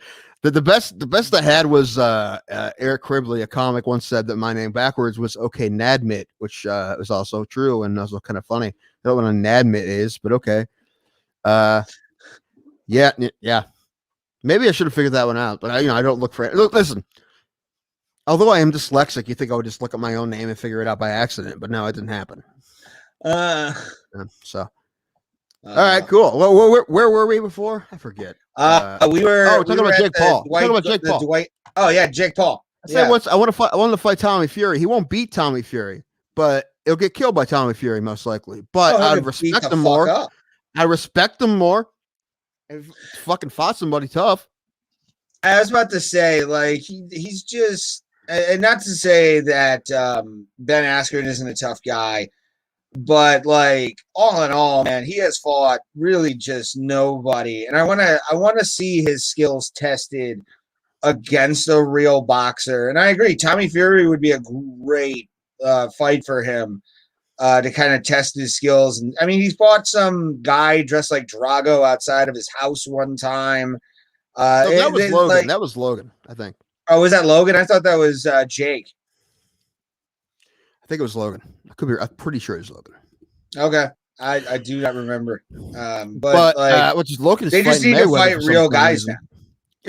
Sure. And also the thing is, like, there's a lot of real guys who can fight that probably aren't as good as Tommy Fury. Like, Tommy Fury is a tough fight for him. Man. Tommy Fury is just trying to get his money for for his fight. And he's 5-0. He's trying to get a fight that he wouldn't get for his sixth fight. Money for a fight he wouldn't get from a sixth fight usually. And I understand that, but no, he'd kill him. And I don't think it's the right fight. But the thing is, if he takes it, and even if he shows anything, I'm gonna have a lot. No, even if he gets knocked out right away, I have a lot of respect for him. Yeah. I mean, if he fought somebody right now, I have respect for him as a business person. But yeah, it's a side show, and for sure. But the money's real. So what are you gonna do, man? Tim, I'm gonna do something to you, and we're gonna go with this because I do have to. All right. But I will put the camera on you, and you can talk about replacing me. No, we need to replace Ray. That's what we need to do. If anybody knows anybody who will do this podcast with me. All right, let me take a look at some more cool news I saw this week. Let me find something. Owl rescued from a front grill of a pickup truck in Florida. Okay, what's going on here? This happened today. Apparently, how did that happen? An owl got stuck in someone's grill of their truck, like alive. How did he get in there, man? What does this thing say? Animal rescuers in Florida said a pickup truck driver reached the end of his 300-mile journey and discovered a great horned owl was embedded in the front grille of his vehicle. What the hell, man? The Conservatory of Southwest Florida said volunteers responded to assist the pickup truck driver who reported he had seen an owl fly in front of his vehicle on the road, but didn't discover it until the end of his 300-mile trip that the owl had broken through the front grille and become stuck. They got him out, though. So I don't know how many miles, man. There's a live owl just kind of chilling in the dude's grill. Actually, this happened to me the other day. I heard a thump. I saw a bird, heard a thump when I was driving the car. Thought I hit it. Looked behind me in the mirror, didn't see it. 2 days later, saw it in the grill. It was dead. But it was a woodpecker, man. I didn't even think to look in the grill until I saw it by accident. That's it got picked up on my car. Picked up a woodpecker. Sorry. Are those endangered? Did I do something wrong? I hit it with the car. It couldn't have been avoided.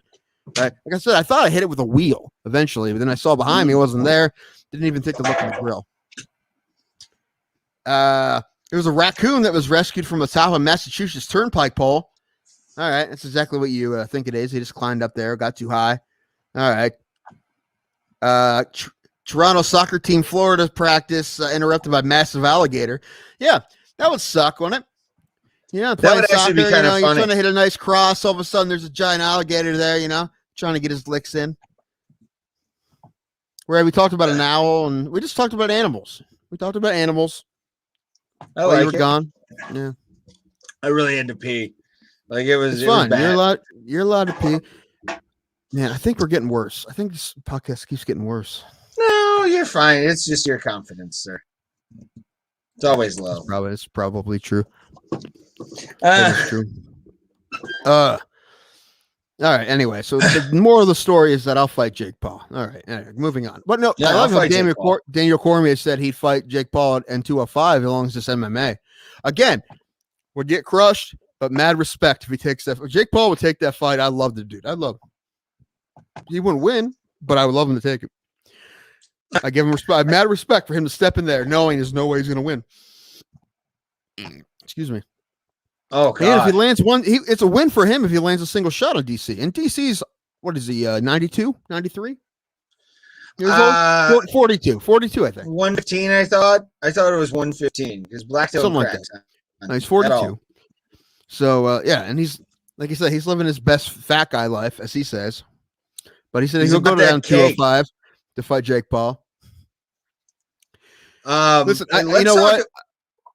They would let him in the UFC for exposure reasons, but they won't pay him what he's making boxing and working with Triller. So yeah, I love it. I really stop calling out MMA fighters, fam. Unless you want to fight MMA. You know who I would never want to fight, sir? Me? No, I want to fight you at Rough and Rowdy. Have you called them yet? Have you emailed them yet? No, you can sign up though on the website. There's already like a fighter sign up. I've looked. It's like Tough Man, motherfucker. Show up and let's fucking go.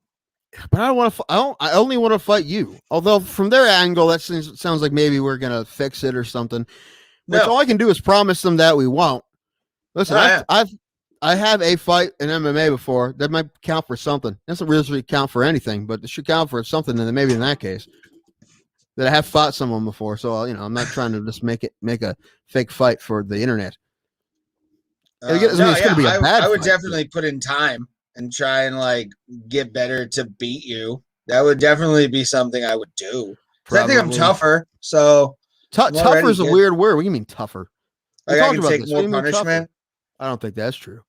My gas tank is better than yours. You have better cardio, so it might look that way, right? If we had the same cardio, which I don't think we will. I don't think it would. Like my cardio would just be garbage, and I'll just let it run out of steam. That'd be the main thing. As long as you just didn't get knocked out by me, which probably didn't happen. I don't have that kind of pop, so it is what it is. Whatever. I can dodge your punches and still pour a cup of coffee. All right, that's how good I am, and you'll be sucking wind the entire time. Don't talk shit unless it's actually going to happen, because it'll just make me mad. I want to replace you more. I'm down to fight you in Rough and Ready. I would definitely do it. I'm rough and ready. I'd get a robe made, the whole night. Sure. Have our logo on the back. That would be what I do. You wouldn't be allowed to do that. I wouldn't be allowed, huh? Because you're a plebe and you don't belong in the podcast boxing sphere at all. I am champion. Hey, one of us is a retired amateur MMA fighter, and the other one isn't. All right, so. But how did you lose that MMA fight? I got tired. Exactly. And it was the best shape I've ever been in. I still gassed out. I'd probably gas out within like the first couple of minutes. I'm not gonna lie. Like, no way we go the distance. No way. Impossible. No, it would be Dada 5000 Kimbo Slice, except for no one dies. Hopefully. Well, knock on wood, no one dies. You never know. One of us has a heart attack while fucking punching and just falls. I could see it. I got some mystery drugs up in my room. I probably should flush them instead of take them. I don't know what the hell they are. Interesting. Yeah. You want some? I don't know what they are. I don't know what's in them. I mean, for the purpose of pharmaceuticals, for the purpose of keeping this podcast on the air, no. But I will definitely. I'll put 100 on both of you. Okay, damn it. I know who D-Rest is. I know who D-Rest is definitely pulling for. I would take that $100 and buy myself at least a pair of underwear, because I think I would sweat through the pair I'd wear in those boxer shorts. It would be bad. And a cup, because I would need one. Well, yeah. Why wouldn't you wear a cup? It's crazy. I don't know. I never wear a cup when I'm rolling. Like, ever. Hey, I don't think I usually do it. I mean, most people really don't. Well, I mean, they don't. I know a lot of guys who wear a cup while they're in jiu-jitsu class, and I find those. Well, guys really, weird. You should. I mean, listen, because eventually you're going to get hit there. I mean, Oh yeah, it's going to happen. I've been nut shotted a few times on like half guard and stuff like that. It's not fun, but you keep going. I'd take the mystery drugs right now, but we'd have to have this podcast would have to be just like 4 hours long. You'll log off, and I'm just going to talk about conspiracy theories for the next 3-4 hours. So no, I'm not even going to answer it this time. I'm not going to answer the call. It's like a bat signal. You all of a sudden say conspiracy theories, and Alex is like blowing your phone up. You're like, come on, man. Every time, yeah. Talking about the globalists and making everything gay. Like, it goes against God. Goes against God. German bomb squad finds reported grenade was a rubber sex toy. Don't you hate when that happens? Woo! People say, what city in Germany? It's an explosive, and it just happens to be somebody's dildo. Where in Germany, though? I don't know. I want police in Germany, police headquarters. Still looking for. It's near the Austrian border. It says it doesn't say a city. Didn't say a city.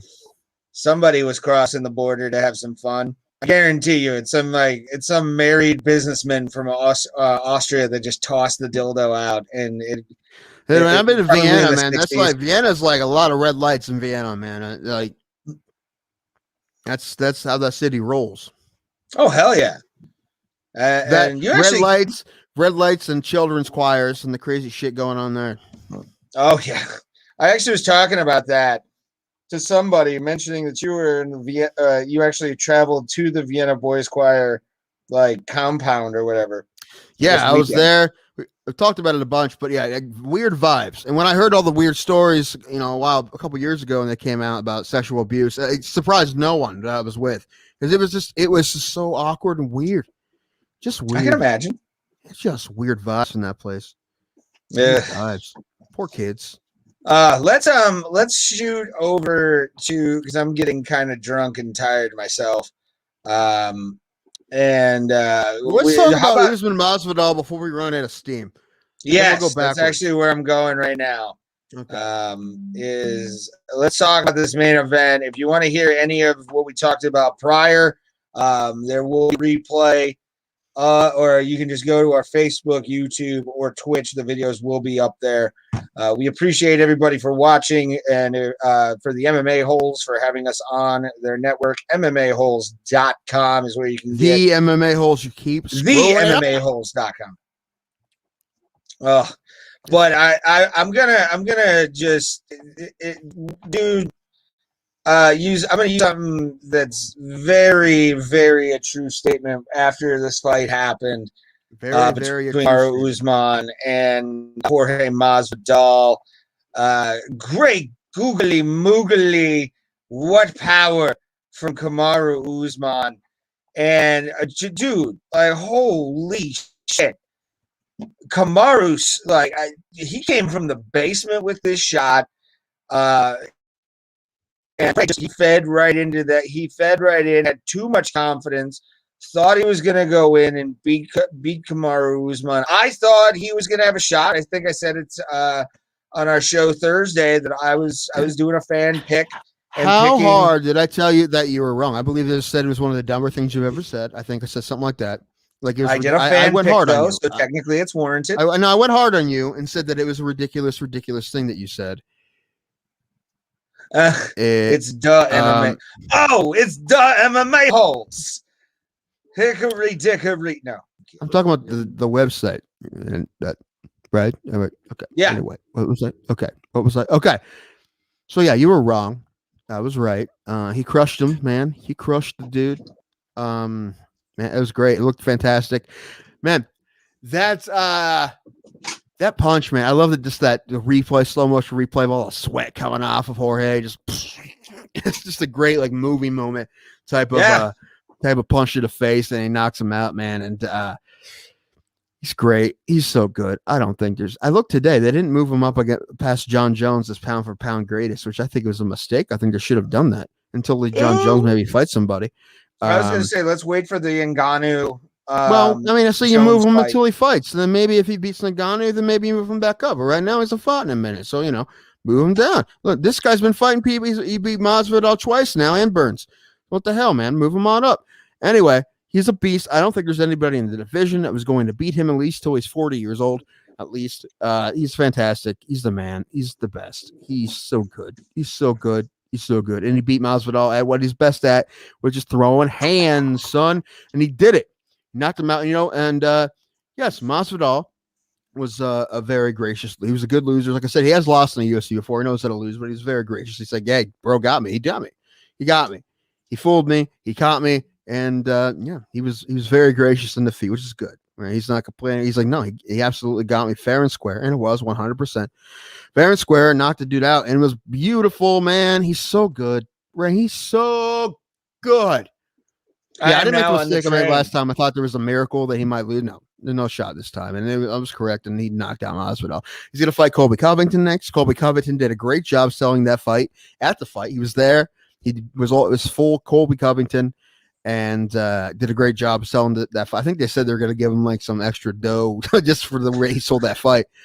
Which he deserves it. He does a great job doing that. And he's a tough fight. And they had a great fight the first time. They had a fantastic fight.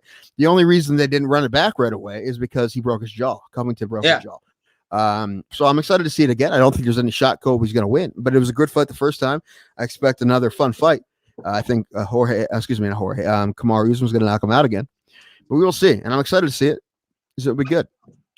But Kamaru Usman is so good at what he does, man. He is so How good is he? He's so good that everyone else is less good. I don't know. You put me on the spot. I don't know. It happens.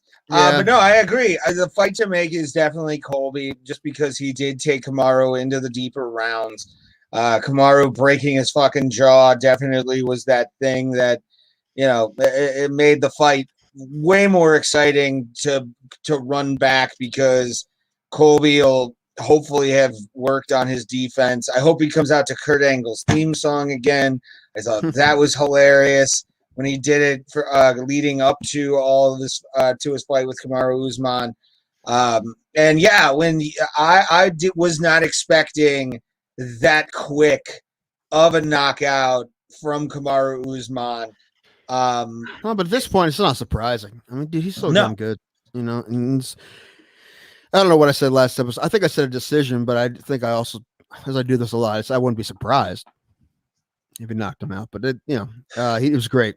It wasn't exactly my first choice, but he knocked him out, and he was fantastic. And he looked so good. You know what else, Ray? We talked about Rose already. She was great, fantastic. Love Rose. You know who I love a lot? I don't know if I say this enough.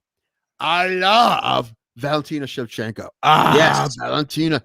Saving the best for last, man. Like, such a dominant champion at 125 pounds. Such a dominant champion. Oh, sexy. She's so good. She's hot. So good. And she's hot. She just it's funny. It's like she fought the way everybody thought would be the least intelligent way for her to fight, right? Like, to just get close to her, right? Get her body on her, take her down. And she's like, no, I'm better than, so you think she's better than me on the ground? I'm better than everyone at everything. And she proved it just out of spite. She just did it angry out of spite and got her in the crucifix. Beautiful. Beat the hell out of her with an elbow. Beautiful. She's so good. She's so good. And other than Amanda Nunes, I don't know if anybody can beat her. Yeah, she's so good. And I think Lauren Murphy and Joanne Calderwood are fighting soon. I think maybe the winner of that will get that shot, and they deserve it, but they're not going to win. No one's going to expect them to either. I mean, listen, this is like the closest odds they've had in a while, because Andrade just hasn't popped, but she's just like, you serious? You really think Valentina is, you want to say 1A, 1B a lot in certain sports. Like, this guy was great, but this guy was on the cusp. Valentina Shevchenko is definitely at this point a 1B in women's MMA fighting. Like, you can't have Amanda Nunes and not have a Valentina Shevchenko right there. And shit, you can even say number 1C would be Joanna, just based on her longevity as world champion. But she's got beat by Rose twice. You can't call her 1C. If anyone's 1C, it's Rose. She was one of the most dominant 115 champions. She got beat by Rose twice. Okay, but the bodies that were laid in her wake prior to those two losses. So she fought Rose. Yeah. And I mean, Rose is a great women's champion, the first one ever to win back-to-back championships in women's MMA history, like win her belt back after losing. Yeah. And for that to be the first, and for her to do it the way she did, is amazing. But, like, honestly, yeah, Valentina, I think I would love to see her and Amanda go at it one more time. Well, what she said is she's like, that fight's inevitable. Valentina said this is going to happen at some point eventually. It might not happen right now, but it's going to happen eventually. Yeah, again, and I think it's going to be huge. And it's massive. weird because they have fought twice, and Amanda did win twice, but the first one they were both like younger fighters. No one knew what that matchup was at the time. And then they fought again. It was a 5-round fight, and very, very close 5-round fight. So this time, after what they're both doing in their respective weight classes, and Amanda Nunes in 2. It's going to be huge. It's going to be giant, even though it's weird. Like, you wouldn't think very often a trilogy that is 0-2 would be huge, but this one's going to be huge. Massive. Just because of what they've been doing huge, since. Dude. Like, this is a dream fight now, especially what you said with Andrade and how she treated her like a fucking ragdoll for 5 rounds. Or not 5 rounds, but like how she treated her like a ragdoll for that whole fight. Right. Valentina has improved leaps and bounds as an MMA fighter, and it's crazy. Better. Yeah, and I'm not saying Amanda Nunes isn't every fight. She is. I mean, that's what's so scary. But that last fight was so close that we want to see it again. We want to see it to be a main event, a really huge card with a packed arena, and we want it to in a main event. Yeah, we want it to be the huge fight it deserves to be, and I think it will happen. It may not happen for maybe another year or so. I don't know. We'll see. Because there's some girls knocking on the door at 125. There's more knocking on the door at 125 than there is at 135 or especially 45. It's not really anybody. But they'll find somebody for her to fight. If she still wants to fight there. At least that's what they said. But yeah, eventually that fight's going to happen, and I'm excited for it. You know, it has happened twice. And it's like I said, it is weird that an 0-2 fight would be like so exciting. I don't know what's going to happen. Even though Amanda did technically. Well, I mean, she did. She beat her twice, but the last one was so close. You never know what's going to happen. So, yeah, both women are on a trajectory to go for that coveted title. That what if Valentina beats her? Did they have a 4th fight? I mean, you never heard of a 4th fight even being interesting, but because the first one was so long ago, that might happen. I honestly think if there's going to be a 4 fight, a rematch of fighters that fight 4 times in UFC. The first time it would be this quadrilogy. You're saying quadrilogy? Yes, it would be this fight. Absolutely, it would be the one if it ever. Because if Valentina beats her, then they have to do it again, even though it's a 4th fight. They have to, and then after that, then what? A 5th time? If it's good, who knows? But at least if there's ever going to be a 4th time, it's going to be this one. I would almost guarantee that this will be the first time. If she wins, Valentina, that'll be the first time they have fighters fight 4 times that I know of. That hasn't happened. This has happened like. It may really early on. It may have happened like in the tournament days. I don't know, but as far as we'll call it the modern era, like baseball, the modern era. I don't think it's happened. Did you see, by the way, that Major League Baseball increased their franchise buying price today to for like have a new franchise? Teams? Yeah, because $2 billion for a fucking MLB franchise. Get the fuck out of here. Go fuck yourself. Fuck your mother, in fact. Most of that's the start of a entire new franchise. Yeah. Fuck your mother. They're thinking about it because there's 30 teams. They're thinking about I think Memphis is in there, or Nashville, somewhere in Tennessee. Nashville would be a decent one. Yeah, or Memphis. Either one. What else? Because they both have professional teams. They have the football Titans are in Nashville. The Grizzlies are in Memphis. The Predators are in Nashville. There's others. Las Vegas, obviously. In Vegas, I would want to see a baseball team out there, like a pro baseball team. And Montreal wants they want the team back, and they have the numbers. So like they have exhibitions there, and they sell out. So like. Yeah. They want a team there. So that's a city that may happen too. And also other cities in Texas are always up for grabs, like San Antonio. That's always. I mean, Houston, just get rid of the entire franchise and tell them to go fuck themselves. Hi, Alan. Yeah. Well, yes. And I'm looking at one Alan. He is a predator. You're right. He is. We talked about this. On the two of us, I look creepy when you first see me, but when you talk to me, I get less creepy. You're the opposite. You talk to you get more creepy as you get to know you. That's how that works. I would say undercover creep is a good thing. Sure. Sometimes. No, not at all. That's terrifying. That means you're making you a sneaky. There's creep. levels. That makes you a sneaky creep. We already talked about the ball game. We did. We talked about it a couple times. It was fun. We had a fun time at the game. But and then we talked about our trip to Mansfield. Ooh, that was the thing. Alan complained the entire time. The entire time he complained. Then he complained that he had to take me home. Just the entire time. But well, you are insufferable. I mean, you're just an insufferable. I am the best. You know this. Really, if any of us isn't. Dan, yeah, well, he said, go back and look. Tune in regularly. How about that? Oh, what are you saying? It's kind of terrible. It was nice to see our buddy, but it was kind of, he's not wrong right there. Yeah, I mean, we were talking about incarceration to the festival that's going to happen there. But besides that, yeah, there's just a lot of ghost, right? Yeah, and broken infrastructure. That's most of that city. So, Chris Weidman. We should probably talk about Chris Weidman. Yeah. Let's talk about burying the lead a little bit. Not talking about this guy getting his leg crushed. Let's put up something. A picture that I sent you, a song that accompanies this picture. An old man gets kicked in the leg. It goes to pieces and he falls in the cage. Like it's so it is ironic as fuck that this happened to Chris Weidman after doing it to Anderson Silva. Happens, man. It is the internet, though. No, go ahead. What did the internet do? What did they do?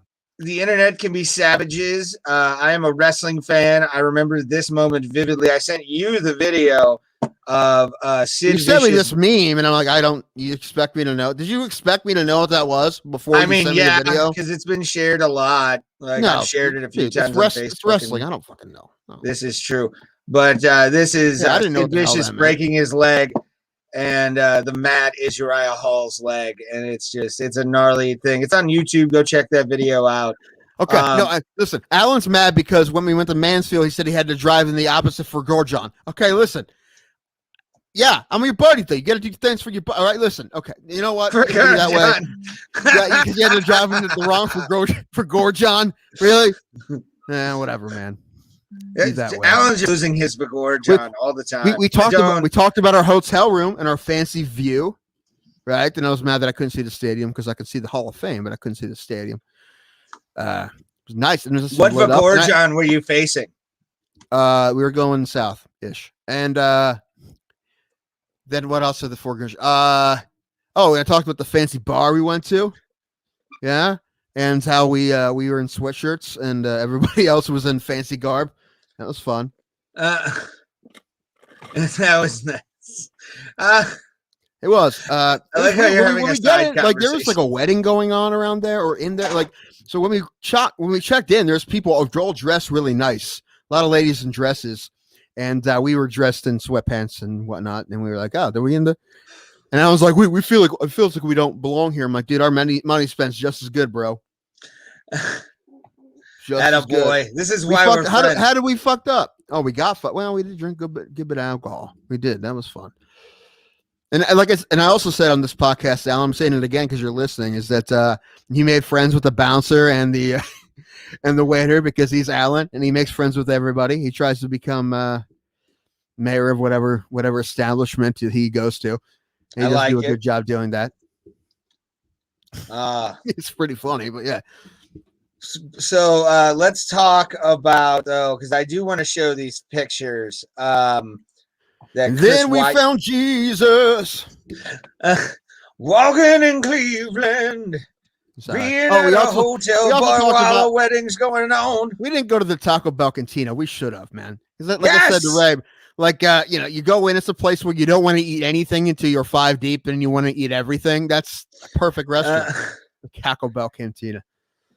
We need to go to more games. I'm happy that he had fun, and I hope he's not being sarcastic because they're fun. And I'll go to as many as anyone wants to go. That's the thing. I tell everybody, like, I'm thinking of going game. I'm like, just tell me because I'll go every time. It's always a yes for me unless I have something else going on. Not often, right? Ray and I are going to a game in June. I think I'm gonna go to one in May as soon as the tickets go on sale. I think I'm gonna go to one with my brother in May. We're holding you to this, Alan. You said next time, and it's on video. So what for the Taco Bell Cantina? Yes. Listen, it's one of those things like you see it and you're like, I have to go to that. I have to go to the Taco Bell with alcohol. It's great, dude. But then after you go, it has to be disappointing because it's Taco Bell.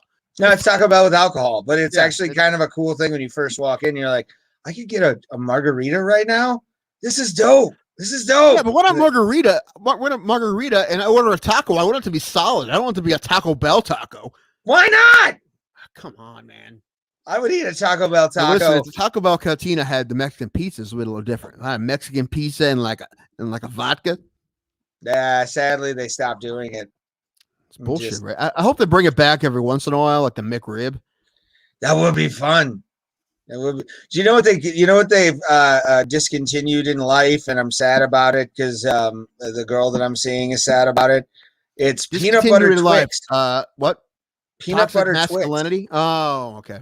Well, toxic masculinity will never be over. I will never let it die. I will be pumping its chest and singing fucking Annie, are you okay? Well, it's fucking just keeping that toxic masculinity alive. Just do. Stay alive, you bastard! Don't you go! Toxic masculinity has a place. It's called locker room talk. What happened to Ray? He'd been struck by a smooth criminal. Also, I'm going to say this again for my buddy Alan. I'm going to say that I already told Ray, because you have to help out if this happens. If I die before Ray, we have to take my ashes, put them in MMA gloves, get them a fighter who has good hands, and I some pop, and I want him to use those gloves to knock Ray out cold. And I'm down for it. Okay, that's what I want. That's my. Hopefully, it doesn't happen for another 200 years. It's going to be. We're just getting advertisements for Twitter handles now. I like it. Me, Ray, and Alan are going to be in the same old folks' home together. Yes. Mm-hmm. When we're 208 years old. See, I don't want to see that. I don't. Because the Logan Paul Floyd Mayweather fight. You want to talk about sideshow? Jesus fucking Christ! That's going to be an expensive pay-per-view for someone playing patty cake. That's dumb, man. I'm not. It is. Listen. I'll watch it when it's on. Listen, I give the Paul brothers credit for making their ducats in silly ways, man. But and Mayweather. Well, Mayweather though was a legitimate fighter before that, though. He made his money. Now he owns a record label too, so good for him. That bastard. Good for him, sure. But yeah, I'm probably not going to watch that. But let's bring up these photos. Chris Weidman. Oh yeah, Chris Weidman on his Twitter, and just for people to remember what it looks like during the fight. And so Chris Weidman on his Twitter posted this photo on his Twitter. Nope, that's not the one I wanted. Nope, there it is. Well, yeah, there we go. There's a good front view of Chris Weidman's fractured shin bone, just looking like it had just been cut through with a knife. And then here's the other one. But this photo right here is just fucking brutal. Like, that whole cut right there is nasty. Yeah, that'll do it. Oh. Yeah. And what I didn't realize originally that the skin was broken, so there actually was an open fracture, is what they call it. Yeah. And I don't think the bone was really sticking out, but the skin was broken, maybe from the kick. I loved the text you sent me while we were watching this fight, where you questioned your fandom really quickly, and you're just like, why are we into this? Yeah, why do we like this sport? Yeah, that happens a lot in MMA. It really does.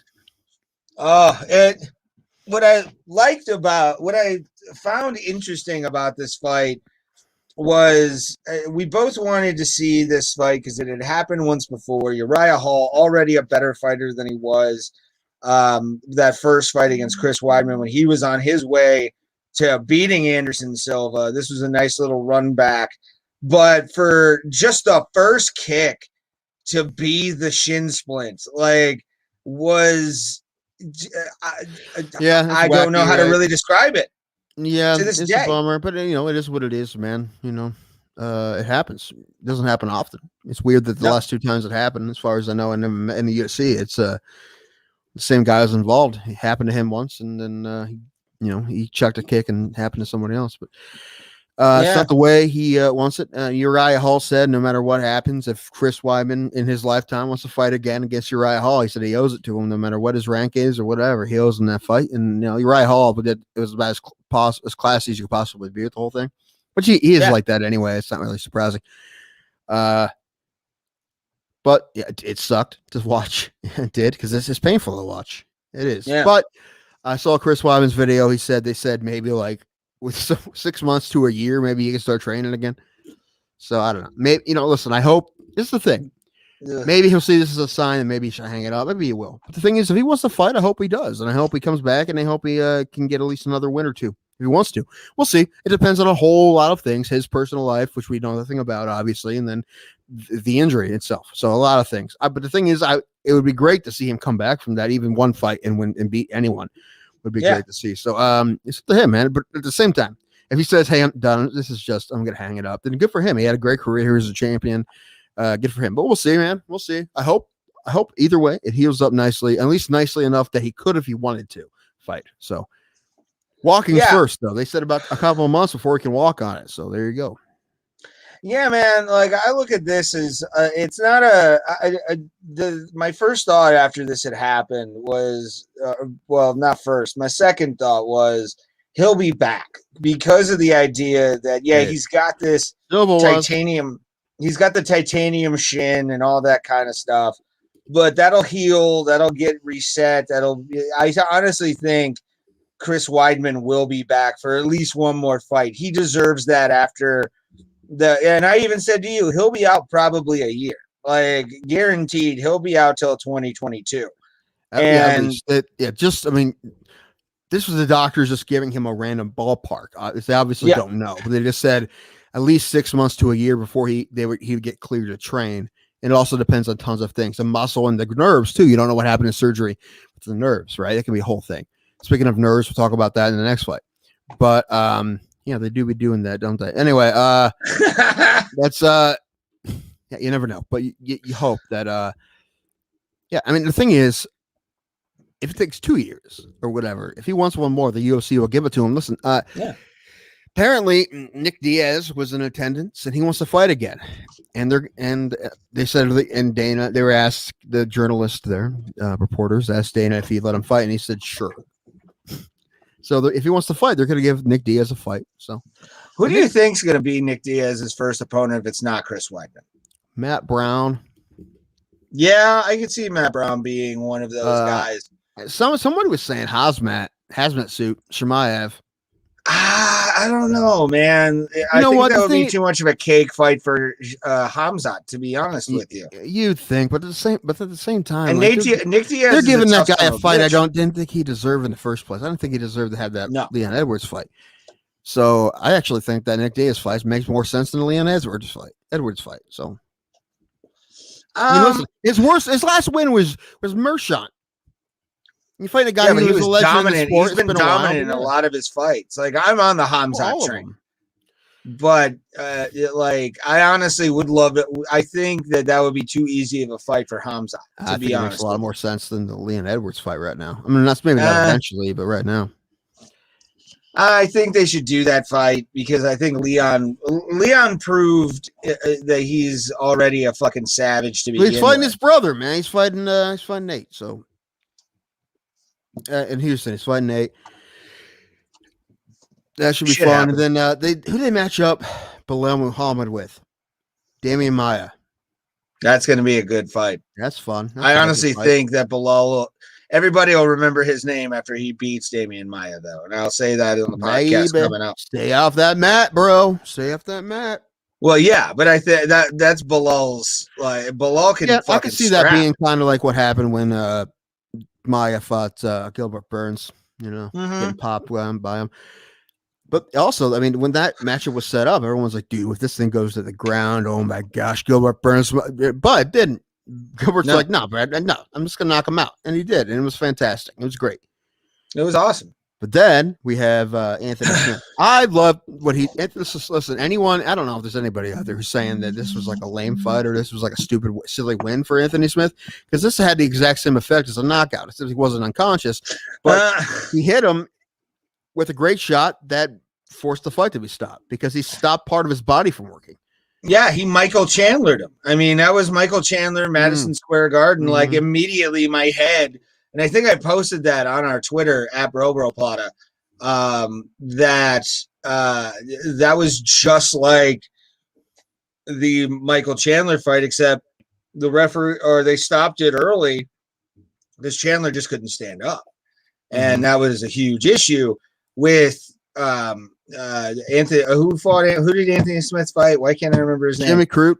Yes, Jimmy Crute. Jimmy Crute, like he could stand, but you could definitely tell that ankle was completely compromised and that leg was completely compromised because there was no weight being put on that whatsoever.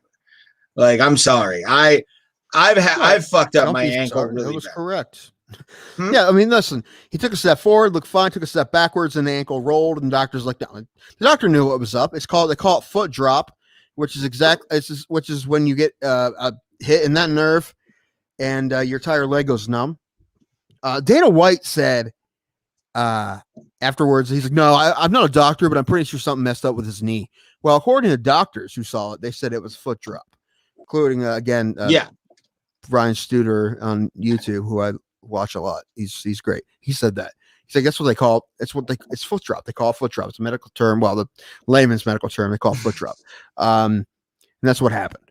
Dana White pretending, well, he did say I'm not a doctor, but he said from what he thought he saw this, but I haven't heard anything else. But it was looking like he was getting better after the fight. After they stopped it, he was getting better. But Crute even said, he's like, yeah, my foot was gone. I was going to pull guard and try to win.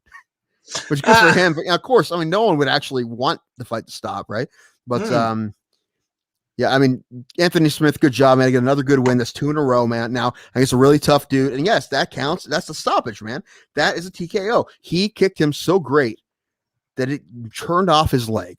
Oh, yeah, he fucked him up. It was great to watch. Like, it was confusing for a second. And then once, like, he started, like, rolling his ankle more, I was like, oh, he's just dead. Like, he's just done. And that's one reason why I love this sport, man. Like, boxing, it's when a dude just can't defend himself properly anymore and the referee stops it.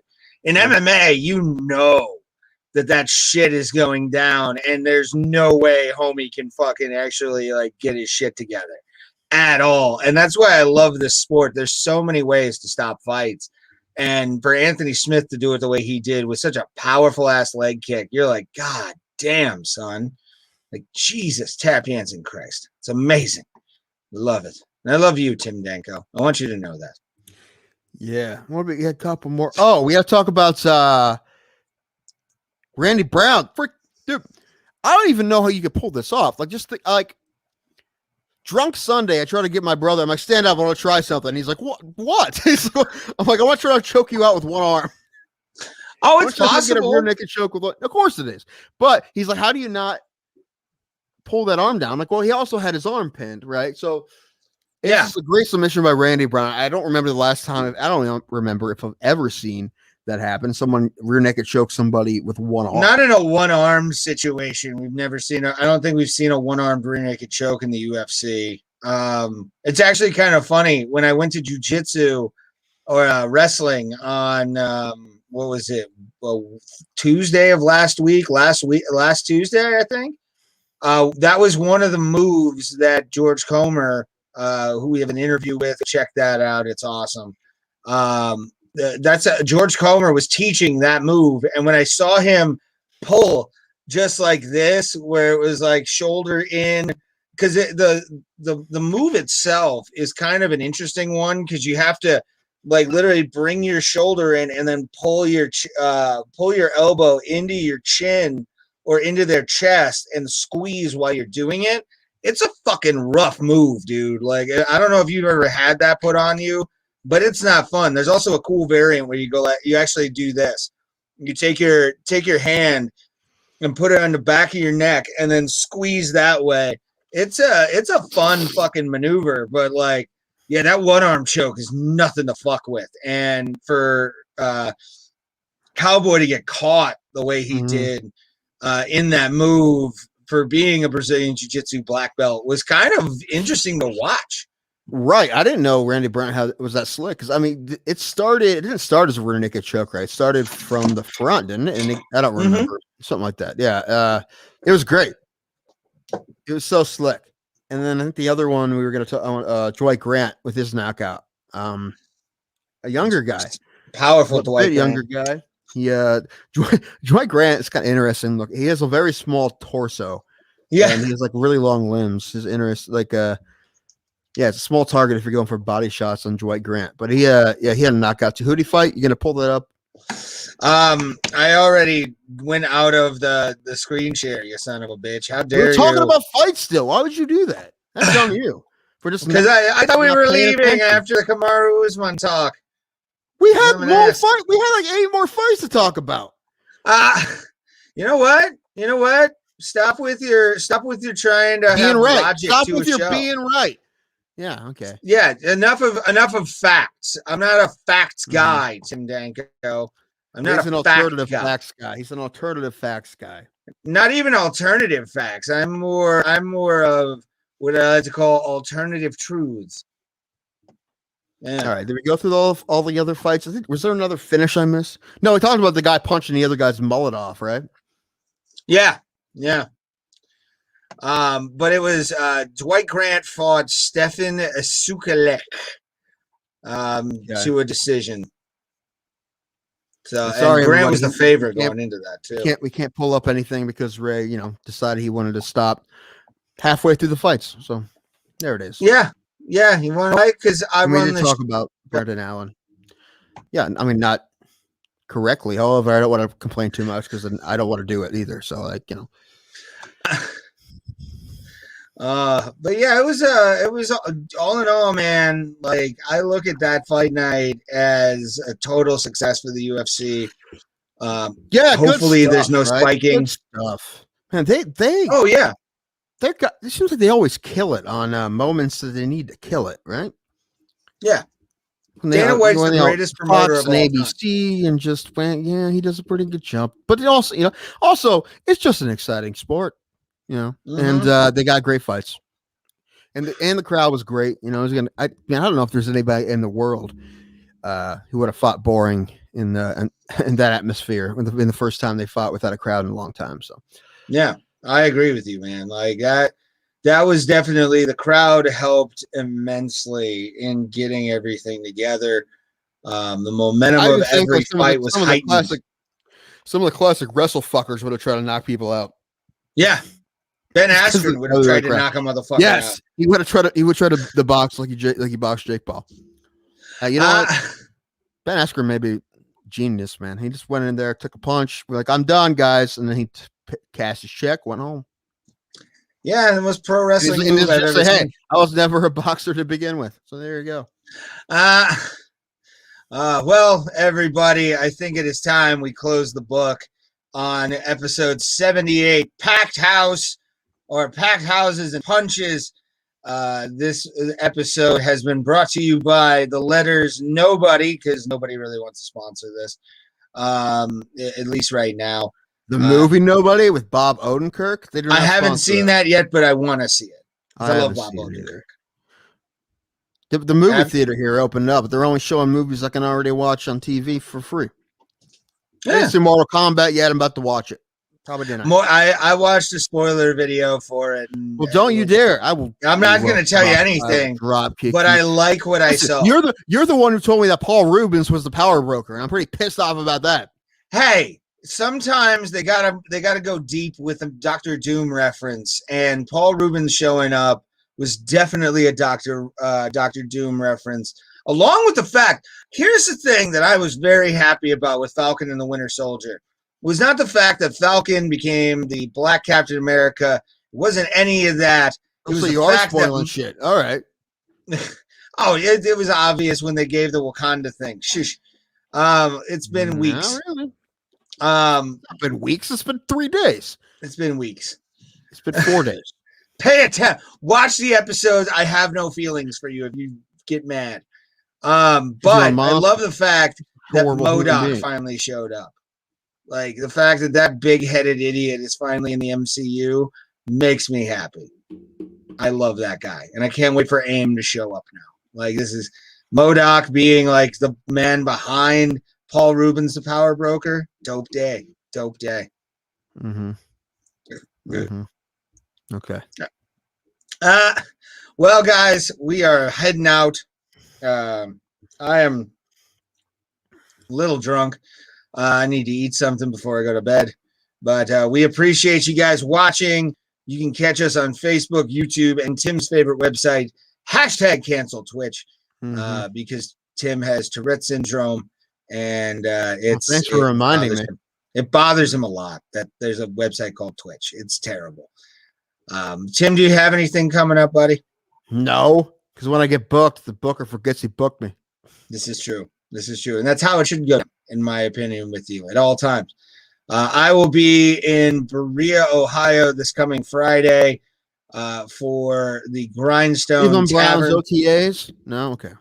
No, nobody gives a shit about that. Well, that's what they do. They do them in Berea. I'm aware. I'll be right by the training center, actually, within 5 minutes of it. And it's at the Grindhouse Tavern in Berea, Ohio, right by the airport. So it's a fun show. I'm going to be on there with Barry Perino, Dave Hornig, and many other comics on that bill. It's going to be a lot of fun. Host is going to be Brandon Petrie. Go to follow Brandon Petrie for all of those shows. So if you ever come to Cleveland, no.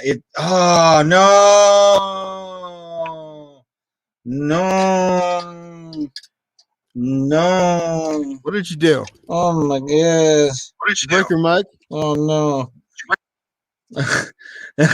I unplugged it by accident.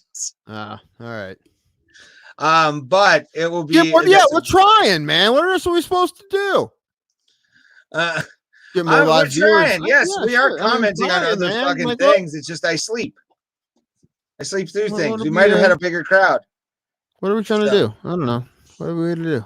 We have noticed, though, I will say, a jump in our viewership after the podcast is uploaded, which is awesome. We've stayed steady at certain numbers, which is great for like my self-esteem. And it's always good to be retarded sometimes, sir. It's this. I am retarded technically, so I will accept that as a part of it. But no, yeah, guys, we appreciate you guys. Make sure to thumbs up, share this video with everybody you know, just to help us grow our audience. The more views we get, the more likes we get, the more comments we get, the more the algorithm actually works for us in our favor. So anytime you want to comment, make sure to leave a comment in the video. Tim, I love you, buddy. We always have fun doing this. And to our fam, the people that have been watching us since we started on the MMAholes.com, the MMAholes.com is where you can find all of our live streams. And we will be there every single week. We'll probably do one on Thursday for our Saturday show because I will be at a show on Friday, as I said. But for Tim Danko, I am Ray Hyclak. This has been the Bro Plata. And for everybody to watch us, hear us, and know us, we are the greatest MMA podcast that you do not know about. And we will be in your living room soon. Look at this, man. Aggressive goose patrolling New Jersey diner parking lot. Dude, I really hope that thing was trained and set there by like a rival diner.